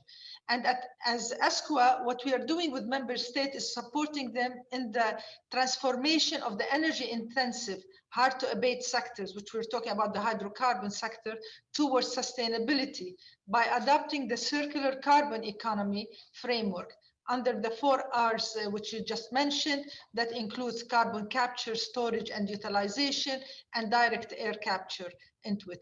We are also supporting our member state in developing market-based policies throughout the value chain to transition emerging technologies from the development and near commercialization phases to commercialization and deployment. And last and most importantly is that we're supporting member states to meet climate targets while respecting their rights to emissions, development, and economic prosperity. Thank you. Thank you very much. And I think that the interesting point is that, well, there are a number of interesting points, but this combination of being in a particularly vulnerable region to climate change and at the same time being so dependent on fossil fuels, that must be quite a challenge. And I was just wondering if you have any insight on how the leaders and the people in the region react to this combination of factors. There is no question, if I take the GCC countries which are endowed by the hydrocarbons and the fossil fuel, there is no question there is a commitment by various countries and member states to transition for energy transition, but it's just energy transition, but also to balance between that transition and the economic development. And this is where we're seeing the niche of where is the diversification, economic diversification in the transitions. And this is where the carbon, what we're talking about, circular carbon economy, a transition into it where we can create jobs and opportunities and investments through the economic diversification into it. The second thing is that the region is showing the lowest price in the solar energy production. And you're seeing it in UAE, you're seeing it in Saudi Arabia. There are huge billions of dollars of investments in the renewable energy business, but also there is billions of dollars investments in the production of crude oil and the refineries and the fossil fuels. And there's a lot of investments also to curb into the carbon captures and the emissions of gases from the production of fossil fuels. So there is a commitment, leadership, but the region still needs a lot of investments in that things. Having said that, in the hydrocarbon industry, but you get the other low middle income countries. And COVID, unfortunately, COVID-19 just exemplified and the challenge further because of the fiscal deficit and the budgetary impacts that it had in our region. And our region, lost more than $180 billion in their GDP as a result of COVID, and we're having more than $280 billion of government deficits during the period of COVID 2020-2021, and this puts an additional burden on the transition and putting the funds and the investments for the transition into it, so that because there's funds needs to be channeled to mitigate the impact of COVID on the people and the economy itself. But there is a commitment. It's slow. We would like to see it further, and that's what we're trying to push and advocate and pushing forward. Thank you very much. Maybe let me turn to Olga from the ECE. What is the UNECE doing to help countries implement the 2030 Agenda for Sustainable Development and the Paris Agreement? And why is it urgent for UNECE countries to attain carbon neutrality and prepare for going net negative? What role could carbon dioxide removal play in this? Yes, Janusz, thank you very much for being with us today. It's for a great introduction for our discussion with my dear colleagues from other regions. So where I see the role of UNECE in the context of discussion of today is, let's go out from our mission. UNECE's mission is to promote pan-European economic cooperation by joint elaboration and harmonization of technical norms and standards. So thus, we provide a right multilateral platform for our 56 member states to support, first, the implementation of the 2030 Agenda for Sustainable Development, and second, very important, a Paris Agreement through concrete and results-oriented activities. So what we do, we call for ambitious and immediate climate action. We encourage countries to accelerate the transition to carbon neutrality and circular carbon economy by setting clear decarbonization goals. So your question was why it is urgent for UNECE countries to attain carbon neutrality or prepare for going even net negative. So I tell you now one number. Countries in the UNECE region need to cut or capture at least 90 gigatons of CO2 emissions by 2050 to meet Paris Agreement targets. And only international cooperation and innovation can deliver the accelerated and more ambitious strategies. The gaps are not addressed urgently. Progressively, more drastic and expensive measures will be required to avoid extreme and potentially unrecoverable social impacts as countries try to cope with climate change. Achieving carbon neutrality will require a holistic energy system approach and all technology strategy. Technology portfolios can be adapted by countries to reflect their unique circumstances, and I'm convinced that we have the technology and the capability to address this problem. What we need, these are solutions that deliver quality of life broadly. This means not only delivering on climate objectives, but also addressing the daily challenges of individuals who are the agents of change and who have their own priorities. We need to define what we mean by fair energy transition. if we consider that greenhouse gases accumulate over long periods of time, then FIR should consider how much has been emitted cumulatively since the 19th century as the developed world developed. The developing world should not sacrifice their own quality of life aspirations. The whole conversation misses a very important point, that the solutions can be opportunity driven.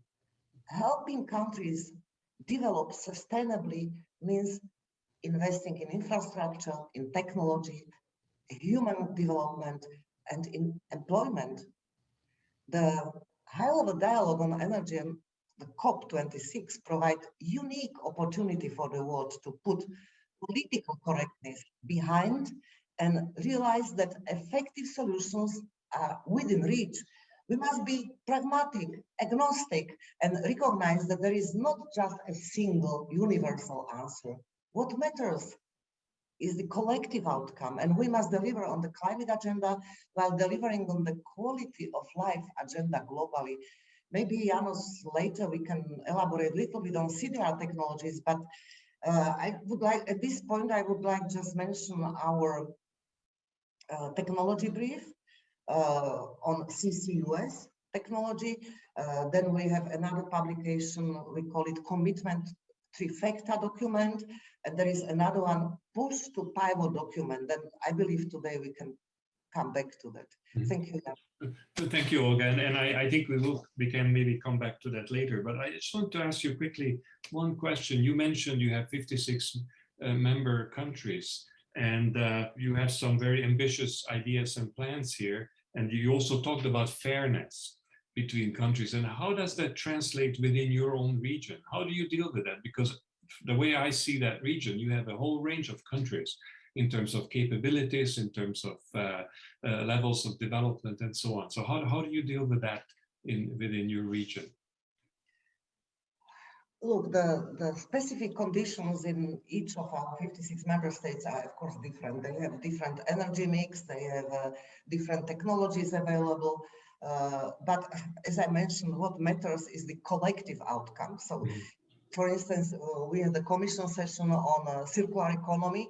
And of course, in the EU, we have circularity 11.2%. In the rest of the region, we have about 8.6%. So we want to bring the whole region to the double digits. So the collective outcome. And then we need to see the specific situation in each of our member states. But of course, carbon capture, utilization, storage, and carbon dioxide removal technologies are critical components in viable climate policy options in the ECE region. Thank you. Thank you. Let me turn to Armida from ESCAP, if I may. And maybe you could share with us some thoughts on how the Asia-Pacific region deals with synergies between SDG implementation and climate action. And how do you see the role for carbon dioxide removal in achieving the climate goals for the region and the potential role that ESCAP could play on this? Over to you. Yes, thank you very much, Janos, and for this dialogue. And I'm looking forward to an active discussion and brainstorming with my colleagues here from the Regional Commission for us to generate more ideas on how to address the challenges of achieving sustainable development goals as well as the Paris Agreement. We need to do this by looking for synergies. For example, by finding interlinkages between SDGs and using mutually beneficial entry points. Let me give 3 specific examples of such entry points that we are working on in ESCAP. First, on air pollution. The climate crisis is intricately tied to air quality. By reducing air pollution and the greenhouse gas emissions that contribute to it, we address simultaneously also the drivers of climate change, protecting both the population as well as the planet from the negative impacts.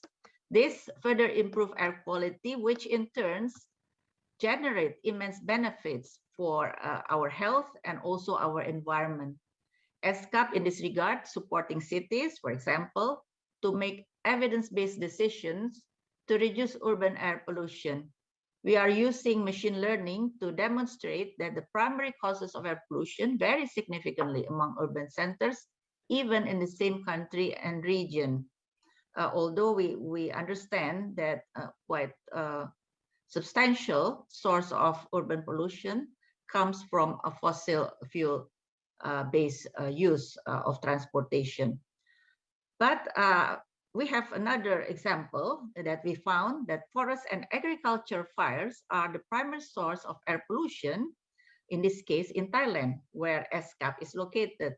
And these findings help us to propose measures that address air pollution and other SDGs at the same time, like goals related to food, agriculture, and life on land.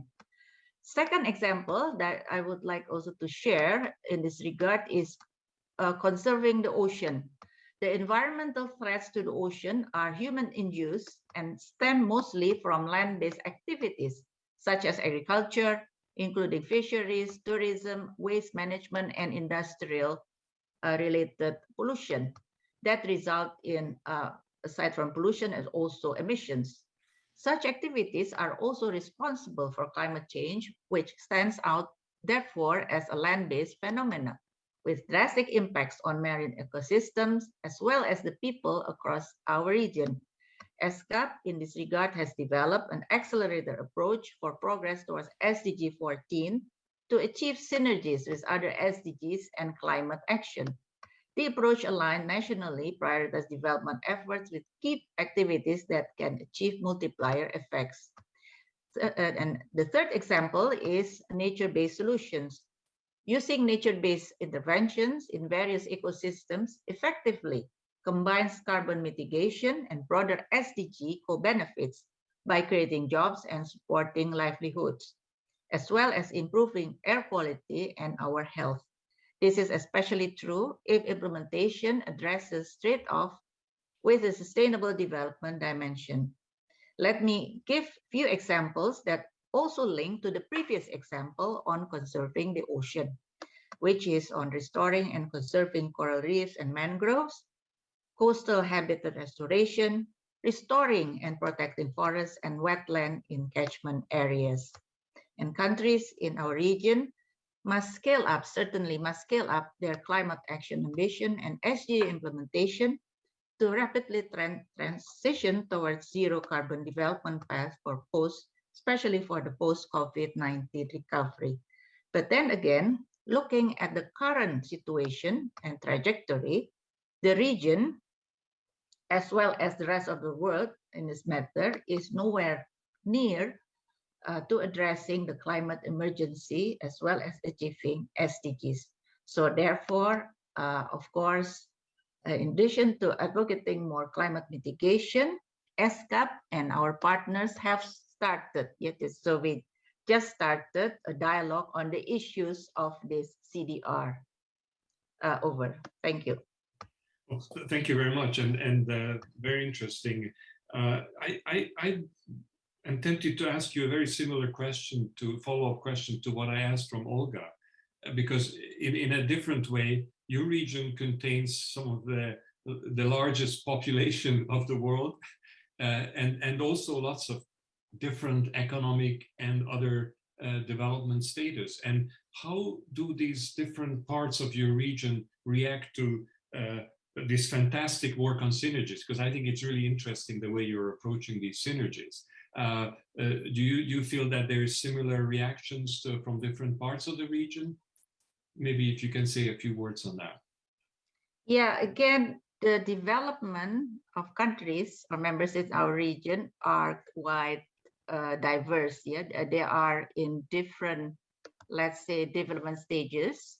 Their development challenges is also different. But I think in terms of climate change, all of the countries face the same challenges. Yeah. And again, in terms of commitment, what we see is some countries are a little bit ahead than the rest of the region. As we can see, for the recent announcement of several countries, from their net zero emission commitment for 2050, some 2060, and so on. But not all countries are in the same direction. So therefore, again, how to scale up? How to scale up the many good initiatives that are there in many countries in the region that I already mentioned, in terms of how to scale up renewable energy, how to scale up also the ocean conservation, how to also scale up the nature-based solutions.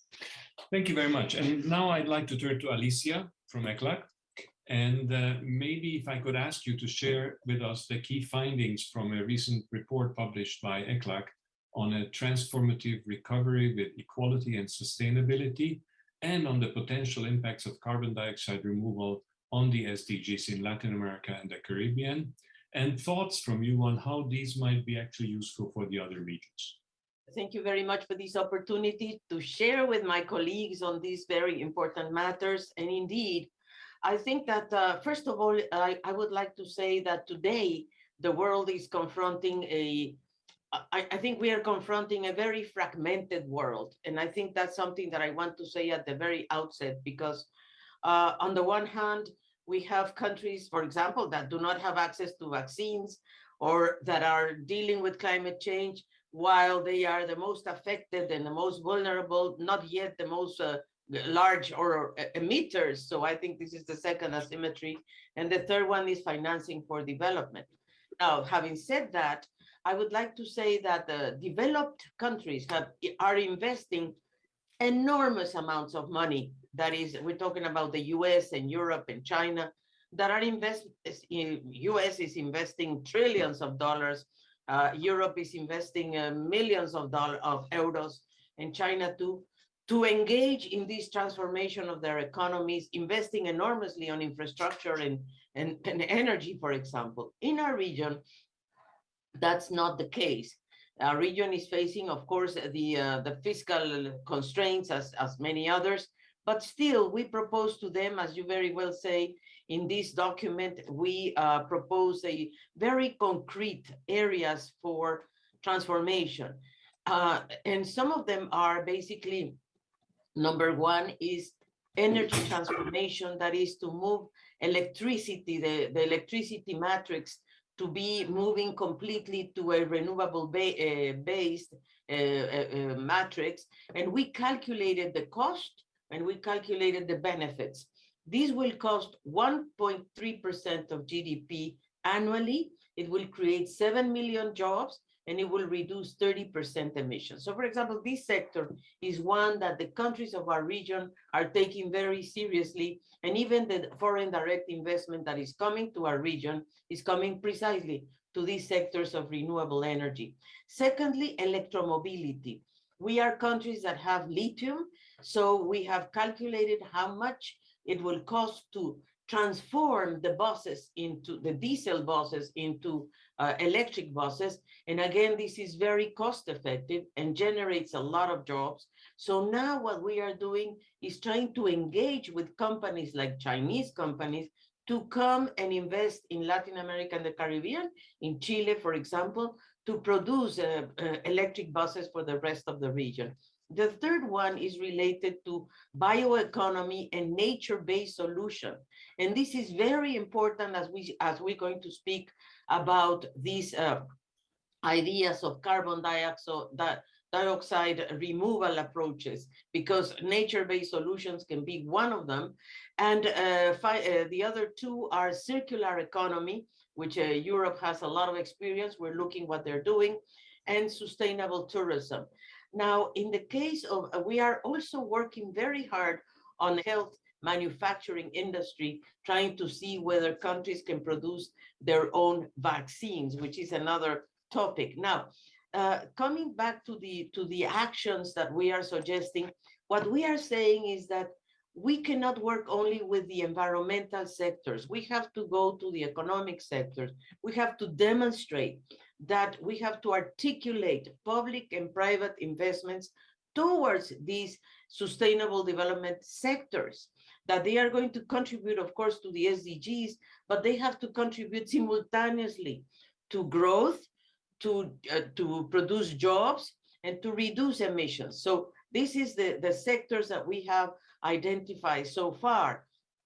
And we are now putting the numbers so people can really understand what we are talking about.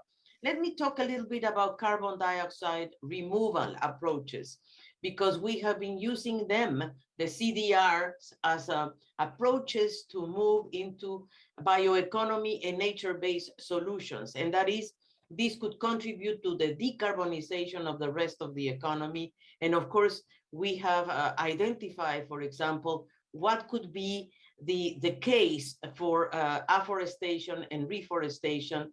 And we have been very, I think, very successful in putting some concrete actions on that regard, because in our region, agriculture, livestock, land use change, and forestry are the most contributors to carbon emissions, because they account around to 42% of the total of this region. Of course, this region emits 8.4%, because that's not much. But of those 8.4, 42% account for these land use change and forestry. So that's why we are focusing on these sectors quite a bit. Besides energy, we believe these two can be extremely important. Now, we are demonstrated on the ground how can nature-based solutions be of importance. We just finished, let's say, a study in Cuba in where we are calculating that each year mangroves that are preserved reduce the flooding by 30%. And for example, if in Honduras and in Guatemala there would have been mangroves, the cost of the hurricanes Eta and Iota would have been much, much less. Now, so preserving nature and restoring the natural heritage is one of the things that we are definitely proposing. Now, Janos, maybe this is time for us to mention the excellent study that we have done with you, the CD2G, in which we are trying to apply the measures that we are, and that you are developing actually, and that we are putting in place here in the region. And it's very important because the levels of climate change today will require global actions, will require a much more profound, I would say, actions than the ones we are trying to take at the national level. We will need definitely actions at the global level. And here, I think what we are trying to pull together are the 7 actions that are connected to the carbon removal, carbon dioxide removal. Number 1 is afforestation and forest ecosystem restoration, which we are calculating in different parts of the region. The second one is bioenergy with carbon capture and storage. This is another of the issues that we are trying to pull forward in the agriculture, for example. The third one is land restoration and enhancing soil carbon with biochar. The fourth is enhancing weathering of rocks for carbon capture in soils. The fifth is increasing ocean alkalinity to increase carbon uptake. The sixth is direct air carbon dioxide capture and storage, DACS. That is something that is not being done in our region, and we are very concerned about this because we don't know what is this has to be done globally, but we don't know what the costs could be for our region. And finally, the ocean fertilization. We have, of course, applied all these actions in 2 countries, Colombia and Argentina, and they have already produced very important results connected to the SDGs. And so I think that we have options, but what we need to understand is which options are global, which options are regional, and which options are national. What we are hearing around the table is all the national actions that are being taken by countries. But the climate change is not a national problem, it's a global problem. So that's where I believe regions like ours need to be carefully discussing with the member states and with the different actors if we are going to undertake global measures to remove carbon from the atmosphere. Then what are going to be the trade-offs for regions like ours. We don't want to fall again into this catch-22 in which we are now, that, for example, our region is the most vulnerable, as Rola said, but our region is also very vulnerable in the Caribbean, in Central America, and they are the lowest, the super lowest emitters. Let me finish with this. In financing, why do I feel we have so many asymmetries? Is because the global financing is going to mitigation. And the financing we need in our region, besides, of course, mitigation, is adaptation. And that's where I believe we are not moving sufficiently. Let me stop here, Janos. I'm not sure if I answered your question, but at least I posed the problems. Thank you, Alicia. And yes, you have addressed many of the points I was hoping you would. But I just want to briefly follow up on something you said, and we don't have a lot of time for this, but still, you started by talking about a fragmented world. And then you talked about global action, climate change, a global action. So now looking at this work in the area of carbon dioxide removal, the work we done together with you in Argentina and Colombia, do you see any of these kinds of actions that would not only help carbon, which of course we hope, not only would help development, would actually help to make a less fragmented world? Is there something that is more than just simply the carbon and the development, but something that helps the totality? No, I am absolutely sure, because the study that we did with you, and we hope to continue working with you and maybe engage the other regions to do something like this with you as well, is showing in Colombia and Argentina the benefits of, for example, the nature-based solutions. We are now connecting those nature-based solutions in practice. And of course, the bioenergy and from biomass capturing and storing the carbon, these are some measures that we are applying. And what's happening is that we have key positive impacts. For example, in afforestation, I mean, there's already technology that can help us to move into that direction, but also the creation of employment. I think both Argentina and Colombia are now very well aware that these actions can really bring important benefits for them. And that's why we wanted to go evidence-based, because we, for example, know that afforestation and reforestation presents the lowest cost per ton sequestered. It's about $6 per ton sequestered. So the largest, and could be the largest emission removal from Argentina, for example. So, and the estimate, for example, is that we could invest $60 to $100 million a year, and this could be a source of primary employment. So what we are trying to demonstrate is that, for example, biochar on soils can sequester 2.5 megatons of CO2.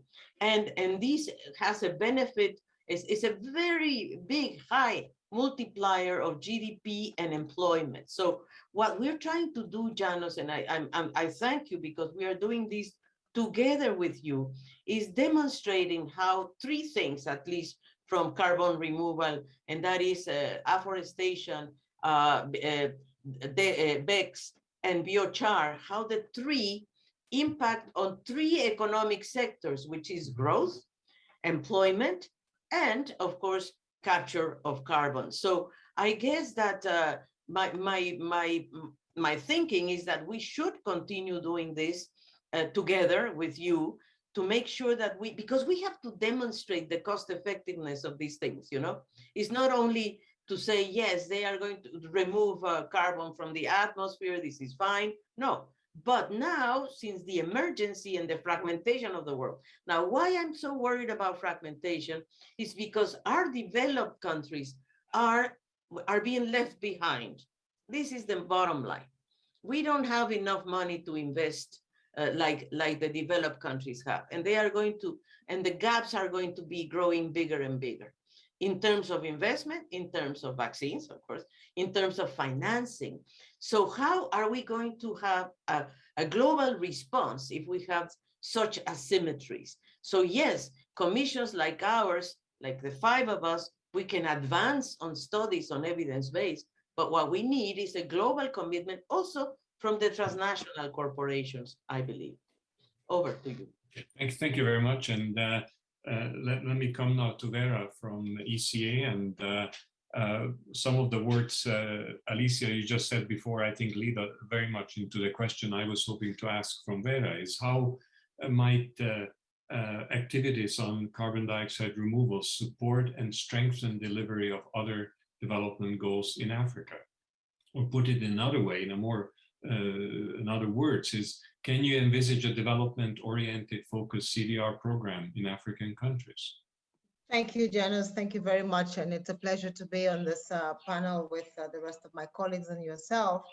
And I think the work that's being done by Carnegie on this is quite important, but it's a global conversation. And I think when one talks about Africa, just to give you a set of numbers to sort of position this conversation, we spend today somewhere between 5 to 11% of our GDP on climate mitigation, climate adaptation issues. So that's a lot more than we're spending for the COVID-19 crisis. And so we say that Africa has been beset by, you know, a quadruple crisis, if you want. We have a climate crisis, we have a health crisis, we have our largest economic depression in 25 years. And then we have, of course, now increasing economic instability because also exacerbated by the economic crisis. Inflation is rampant. And so when we talk about sort of climate change, we like on the continent to put it in that context of sort of not an isolated conversation, but a conversation that is coming together, the confluence of different issues that are happening. As Alicia, we see it as sort of, you know, what's happening in the world today is sort of a question around what I would call dynamic divergence. You know, when you watch the news in the developed world today, we're talking about recovery, we're talking about, you know, full employment, we're talking about, you know, is there enough financing, is there enough liquidity available such that, you know, maybe we're beginning to have inflation pressures. On the continent, we don't have as much, we have not yet gotten the minimum level of liquidity that is needed to recover from the crisis. And that is the link to the climate discussion. We have just launched as the Economic Commission for Africa, but also as the African Union, what we call our Green Investment Recovery Report, which essentially shows how countries will be able to get out of the crisis by trying to grow in a more sustainable manner.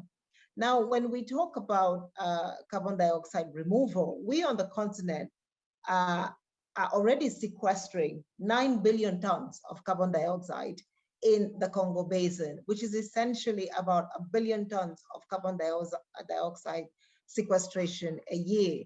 So we already have 9 billion tons of carbon dioxide sequestered, and every year we sequester 1 billion tons. And my sense is when we have this conversation, sometimes we forget that because we are actually sequestering almost, you know, in percentage terms, an equivalent of what we're emitting, given that we're such a low emitter, right? And so the question is not so much about what else does Africa need to do to sequester. The question is, can Africa use the fact that it is sequestering this much to raise revenue? And there I meet with Alicia and my other colleagues to say, you know, we are one of those continents that will benefit squarely from having a price for carbon. We know what we're doing, we know where we're doing it, and we know how much it's benefiting the rest of the world as a global public good. And I believe that when we have these conversations, then we should start saying, you know, when are we going to finally get this carbon price? If we had a price of carbon at $50 per ton, for example, we could mobilize about $24.9 billion per annum to help us recover from the crisis, actually to help us readdress more carbon dioxide removals, right?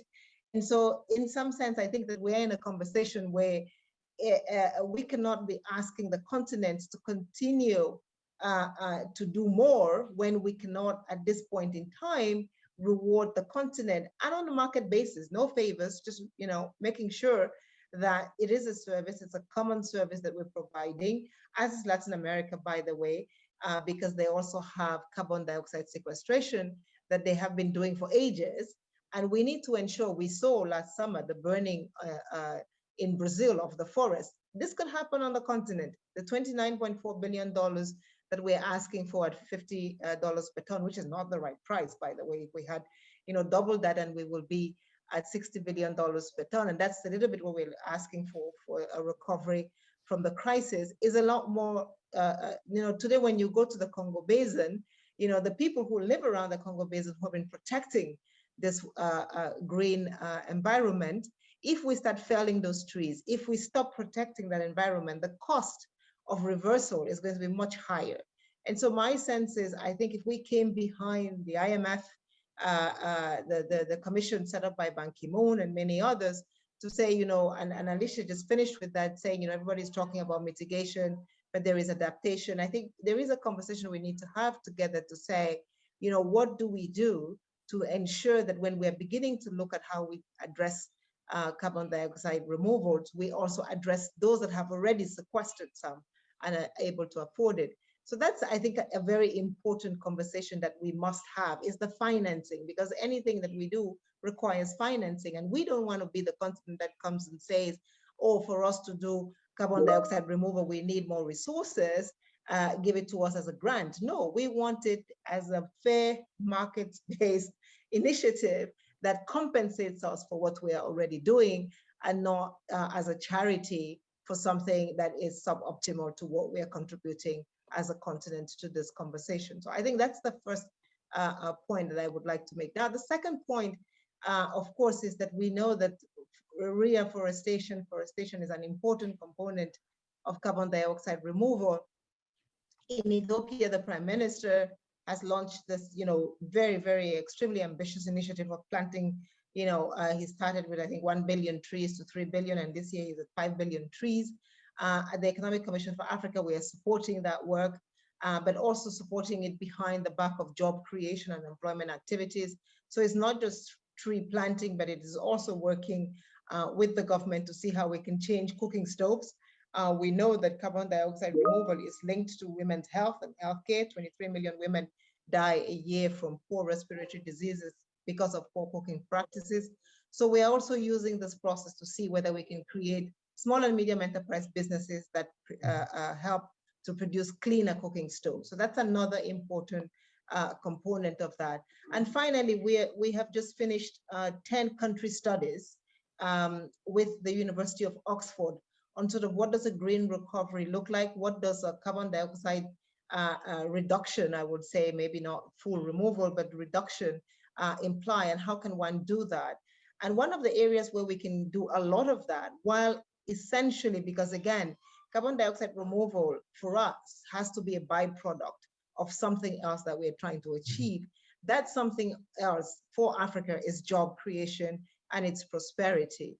So if we assume that carbon dioxide removal is a byproduct of job creation and prosperity, the question is, how can we create more jobs in a way that delivers a green recovery? And we've done some work that shows, in South Africa, in DRC, we're now doing work in Kenya, that better and more improved tourism economies can do a lot more. In South Africa, we show that you can actually increase your value added to your economy by 320% if you actually did a more green recovery process. This includes, of course, energy, and of course, DRC and South Africa.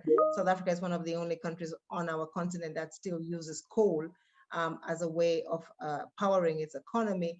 They could move to a clean, green, sustainable economy and realize a lot more benefits if they were going in a way that was more sustainable and had more renewable energy.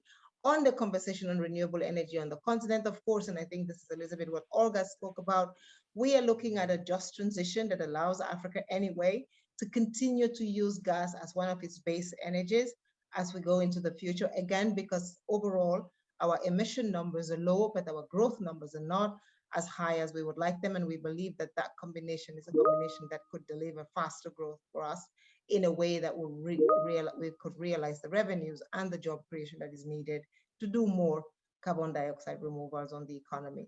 I would stop here and take any questions from you. Thank you. Thank you, and thank you for reminding us of the 9 gigatons just in the Congo Basin that is being removed and sequestered annually. I think that's important message. But what I found most fascinating is how you connected CDR with job creation, therefore part of the development process. And the question, it's a very simple question, is to what extent are these ideas consistent with and connected with the 2063 strategy for Africa? Oh, they're very consistent and very connected. I mean, our blueprint for development on the continent today is the African Continental Free Trade Area Agreement, which is the trading agreement. And part of that agreement looks at, how can we increase our value chains on the continent, build subcontinental value chains. Part of that, we are now working with our airline industry, we're working with the ports industries, we're working with the rails to begin to do smart transportation, for example, to look at, in the case of tourism, to see how we can do and build, tourism value chains.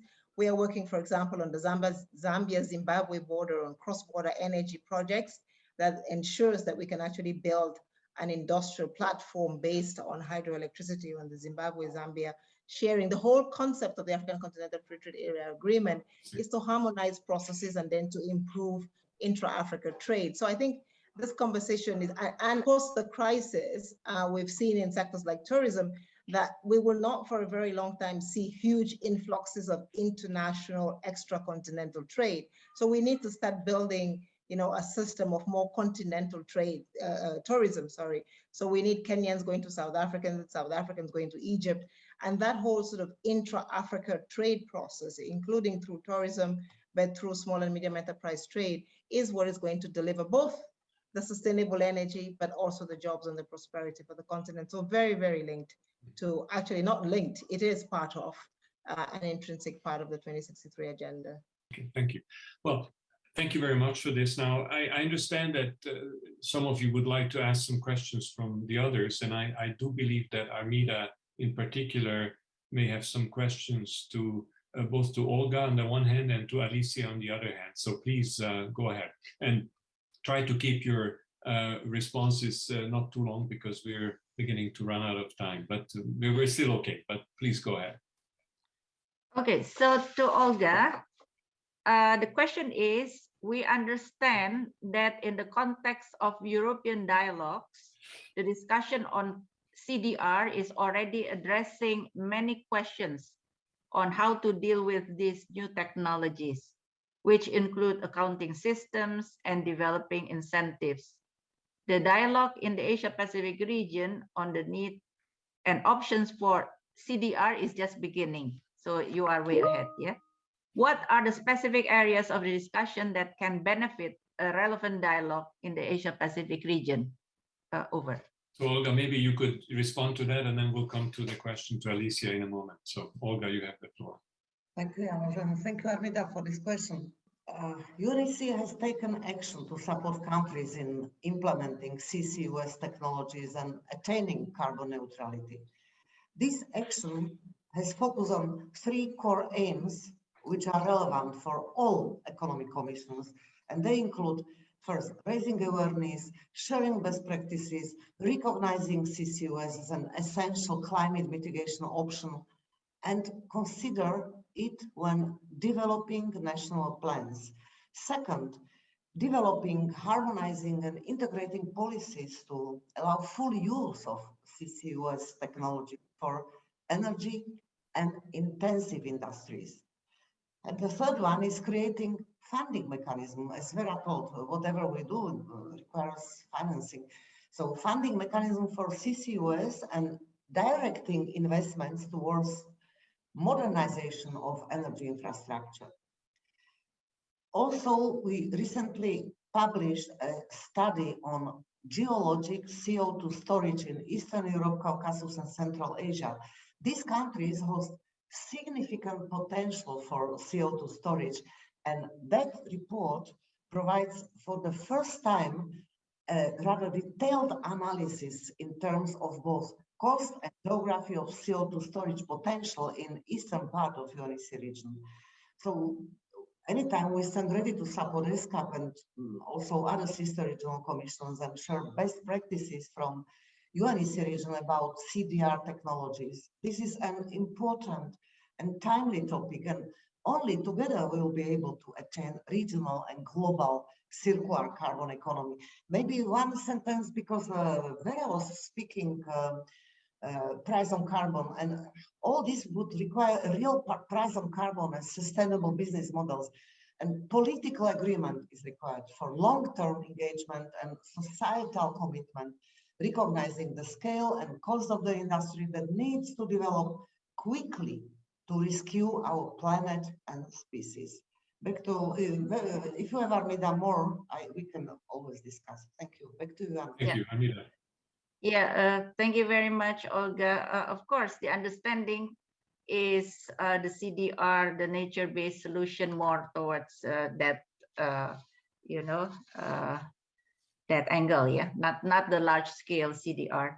So my question to Alicia, which sectors could be drivers of a just transition to develop economically viable zero carbon footprint in Latin America and Caribbean region? And how is the investment environment in Latin America and the Caribbean region supporting such business and sectoral development? Alicia, please. Thank you so much for this very important question. Let me start by saying that in this region, I believe we have at least 3 sectors that are ready to act. One is the energy transition, but the first step for the energy transition is the political commitment and energy transition towards zero net emissions. And I think there are governments in our region that have already committed to this. We have small countries and large countries. We have Barbados, Argentina, Brazil, Chile, Costa Rica, Jamaica, Dominican Republic, and Uruguay. So the first thing is to have the political commitment so you can adapt the regulatory framework oriented towards that. In terms of investment, we are in a very low moment in Latin America and the Caribbean. Our investment rate is around 17% of GDP, while the average in the world is 26, and in Asia Pacific is 37% of GDP. So we have to increase 10 percentage points in terms of investment, public, private, and foreign investment, which are the sectors that we believe are there and are ripe to invest. Number one, as I said, energy transition towards renewable. And I think this is something that we are ready to move there. Technology is available. So, and I think we have investors that are ready to go there. The second one is nature-based solutions that we are trying to demonstrate more and more, afforestation, reforestation, and also agroforestry. Now, the problem we have, and I'm so glad to hear about Congo, but let me tell you about the Amazonia. The Amazonia is going the wrong way because yesterday, there was a release of a study that says that Amazonia now is no longer capturing carbon, but it's releasing carbon. So I believe we are in trouble, very serious trouble, because I don't think, and the second problem of afforestation and reforestation is that people do not understand that it's not only planting trees and any trees, but it has to be related to an ecosystemic approach. So I believe we do need to have a certain correlation there. But the other 2 sectors where I believe we have enormous options and potential is electromobility. We have already some cities that are moving very fast to electromobility, Mexico City, Santiago, Lima, Peru, etc. Cities that are of very big proportions. And finally, the circular economy. We believe that circular economy can bring very important reddits and important results to our region. Now, what are the 2 things that we need for these sectors to be successful? I think one of the questions was raised by Vera. The carbon prices can be a powerful incentive, no question about it.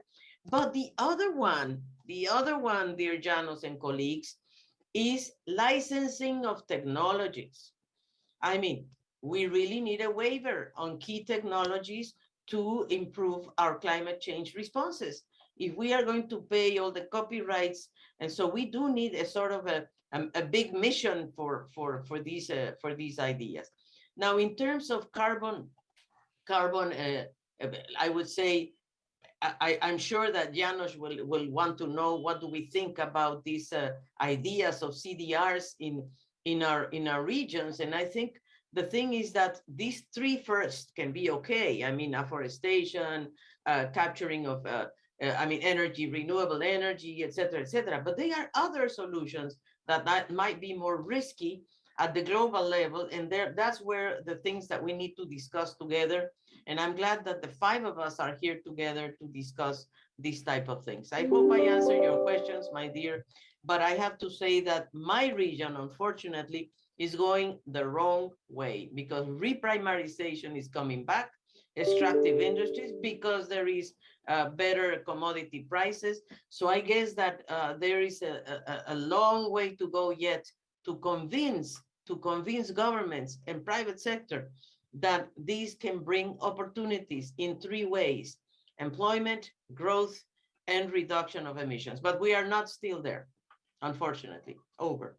Thank you, Alicia. And Almeida, I hope that answers your questions. Yes, thank you very much, Alicia, for the very clear three sectors, three priority areas: energy transition, nature-based solution, circular economy, although it's still a long way to go. Thank you.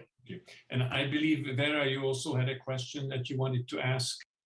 Yes, I did. Yes, I did. I have two questions, if you may. Yeah, and if we have time, I was thinking we didn't have time. I think first, my first question will be to Olga, which is, it seems that the CDR work in ECE is more on the technology and nature-based solutions. Is there something that we could maybe collaborate together on? Are there any technological experiences on CDR in the ECE region that we could use globally? Then to ECLAC. ECLAC has spoken a lot about the C2G2 report, and we are also doing this reports with Oxford University in terms of value addition and what sectors we believe can be more prone for growth and employment, which is the first thing, but then also for CDR, what insights and advice can ECLAC give to us? I just want to correct myself, especially given that we're having more and more problems in the Amazonia. I said 9 billion tons, it's actually 90 billion. And I think that what Alicia has just said as well about, the Amazonian forest burning is a clear example of the fact that if we don't work quickly to begin to show these populations that live in these places that what they have and what they have done in the last decades and centuries to protect this forest has been good for humanity, we will end up seeing them just burn, and all the efforts on carbon sequestration will go in. Imagine if we release 3 years of carbon emissions in 1 or 2 months of forest fires. I think the costs are clearly outweigh the benefits. So like Latin America, we hope that we can get to this together. So it's 90 billion tons that is sequestered in the Congo Basin, not 9. Over to you. And then I think to Amida, I wanted to ask about, the work that is being done in East Asia. Carbon pricing is a problem for all of us. Probably on the East Asia side, you will be maybe one of the ones that is paying a little bit, yourself and Olga. How can we come together to have a common voice around the carbon pricing issue, and what can we do? Thank you. Thank you. So first, maybe Olga, if you could respond, and then we come to Alicia.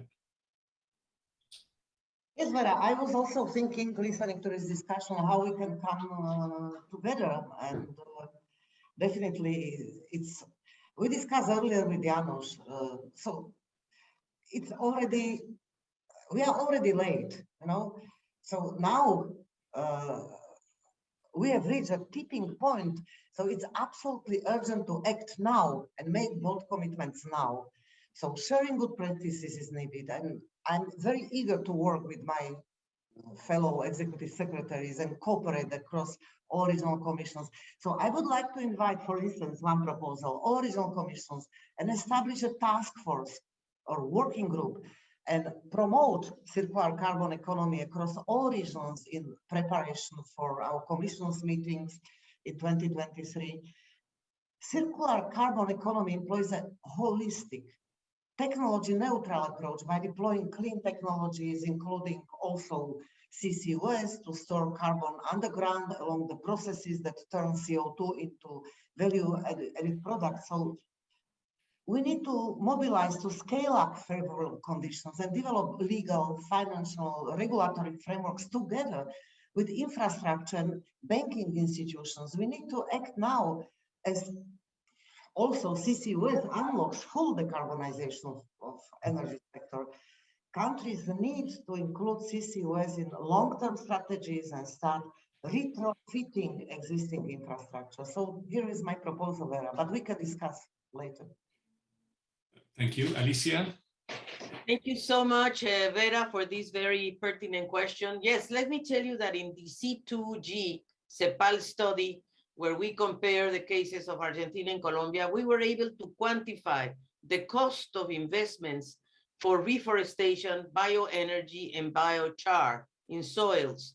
And we also measure the cost per captured ton of CO2, the contribution to GDP per ton, and employment, direct and indirect, per ton.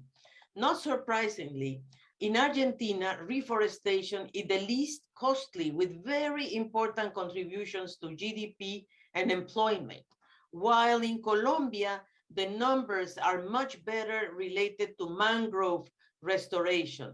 So, and I believe that large CDR deployments, these carbon initiatives to capture carbon, are a novel field of research and implementations, and costs may fall as technologies mature. So that's why I'm talking about a waiver on technology, Janos. If we want to move further, if we want to go beyond, let's say, these areas of afforestation, reforestation that our regions are okay, then we need to have, first of all, a better understanding of the impacts, socioeconomic. We need comparison among countries. We need the assessment of technologies to understand how can they be applied. But I definitely believe that there are considerable benefits, It would be great if we can expand these studies to make sure that we understand the benefits of not only of afforestation restoration, but the application of biochar, which I think is very important. And of course, what do we need for bioenergy and carbon capture and storage deployment? Because we need these BECCS to be better understood in our region. Now, the question of I would say how to reduce lower temperature, we believe that we have to reduce the risks of overshooting temperature goals, the solar radiation modification, the SRRM. And this is something that we really need to understand much more clearly, because solar radiation modification can only be, addressed by the IPCC, can be quite controversial, especially on the distributional effects. So when we look at the 7 topics of the CDR, we believe that there are some that can be applied immediately, some that will require more analysis, cost benefit, technologies. We need access to technologies in our developing countries. And thirdly, we need to analyze the CRM, which is a more, I would say, global initiative that could be that has to be analyzed in their own cost and benefits, because otherwise it could, I would say, deepening the asymmetries in the world. And that's where I see some role of C2G studies in each region to identify precisely what are the risks that in each region that we find if we apply these 7 measures. Over to you. Well, thank you, Alicia. And I'm afraid we're running out of time. We have to close because we're very limited in overall time. So what I would like to do is I'd like to ask each of you to give your last thoughts, maybe 30 seconds to a minute of some of the key issues that you would like to leave behind. And I would like to start with Rola, please. Thank you, Yanis. As we just heard from my colleagues about the importance of action, and I think as we see, it's our moral obligation to ensure that future generations live in a healthy environment on a sustainable planet. And as we see, time is against us. and business as usual scenarios are no longer as an option of action. So urgent and innovative actions by all stakeholders are needed. We think that countries should adopt a circular carbon economy framework, mitigate carbon accumulation in the atmosphere, accelerate commercialization of neutral hydrocarbon technologies, de-risk investments, and step up financing for carbon neutral projects. We also think we must enhance coordination and joint actions between United Nations entities, not only among regional commissions, but other UN agencies, multilateral development banks, governments, and the key player is the private sector. This is an indispensable to reach sustainable development goals and achieve the climate actions agenda. It's not too late, but together we can still save our planet. Thank you, Yanis. Thank you very much, Roland. Olga, if you could continue, please. I have 15 seconds for you, Janusz. Governments, politicians must be ready to act.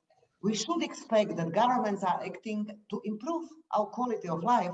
We should expect that governments will act rationally and holistically in terms of economics, environment, and society. Back to you, Janusz. Thank you. Armida?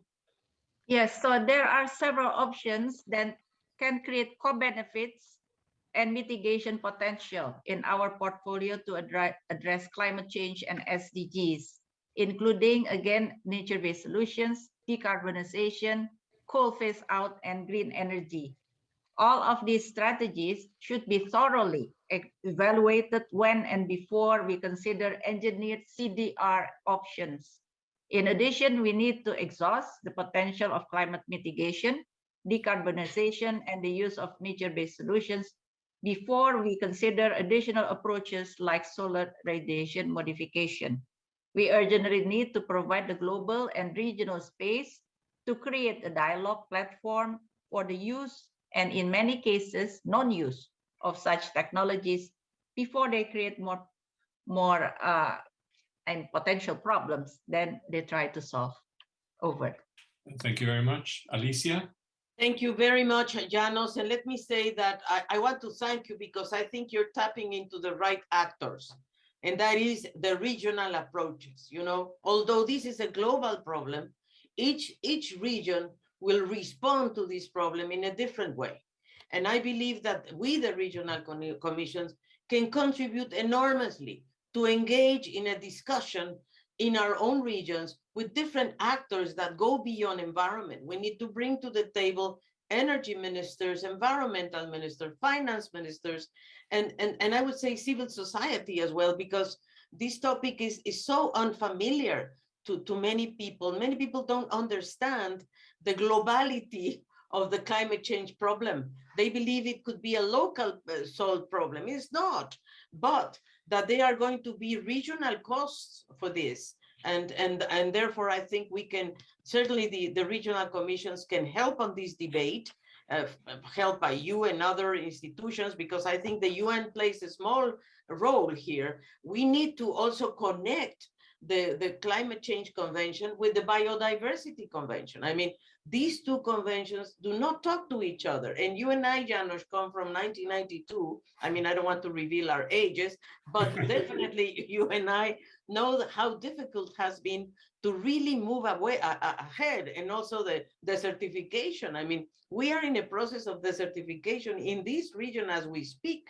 We have enormous droughts and problems, but I'm not sure if people connect, if communities connect the two together. So I believe that we can certainly sit down and have regional discussions that can then go global, because my worry is that the G20 member states might impose, let's suppose, an RCM solution, let's say, without even considering what the impacts will be for the developing regions. And I think that's where we have to stand very closely together and see if we can organize a sort of a dialogue like this to discuss these solutions, the CDR approaches, with global actors, such as the World Bank and the IMF and the private sector, by the way. I think that the World Economic Forum has to be part of this discussion to see how do we propose a solution that I would say is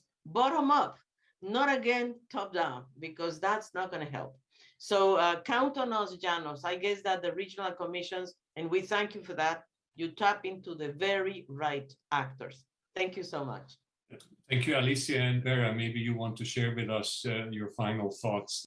Final thoughts are just essentially that when we look at the CDR problem, it's a global problem. Africa as a continent is a net positive contributor, but we need to find a dimension of reward for the continent so that we can ensure that we continue to be a net positive for this on this issue.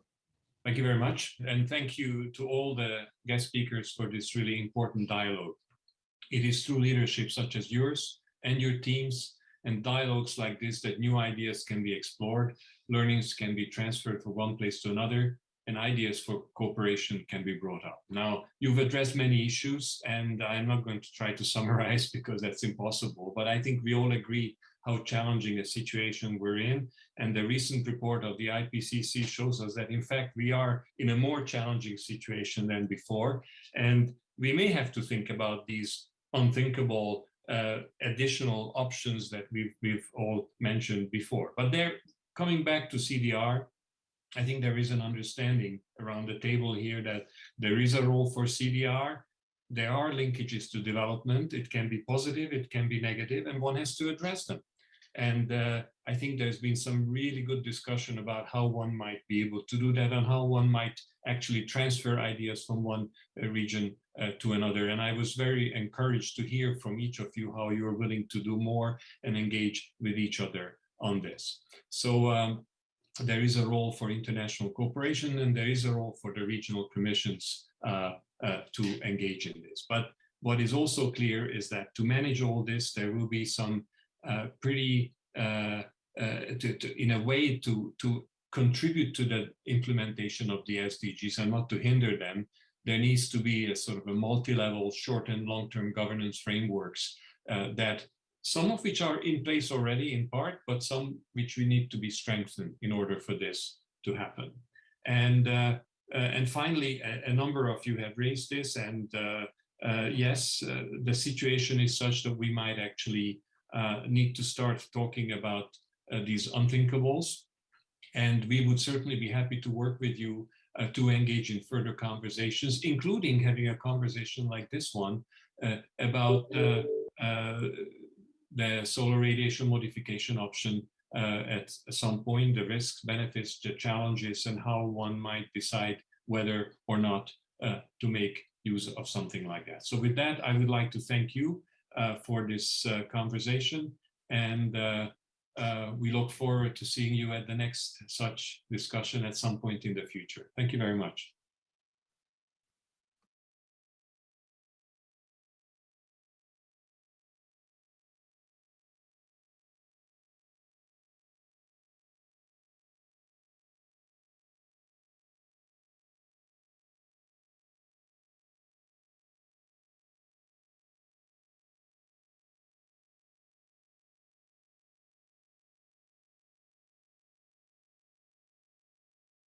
Bienvenue à ce dialogue de haut niveau sur les défis et les opportunités pour exploiter les synergies entre l'action climatique et la mise en œuvre des objectifs de développement durable et qui examine le rôle de l'élimination du CO2 dans ce contexte.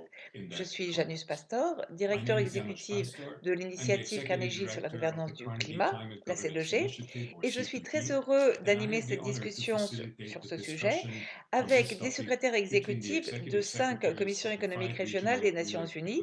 Et c'est un honneur tout particulier car nous avons uniquement des femmes avec nous ce soir, ce qui veut dire que l'égalité des genres à haut niveau est en bonne voie. Donc, merci beaucoup pour cela. Et donc, bienvenue à vous toutes. Je vais vous présenter dans un petit moment. Mais d'abord, quelques mots sur le contexte.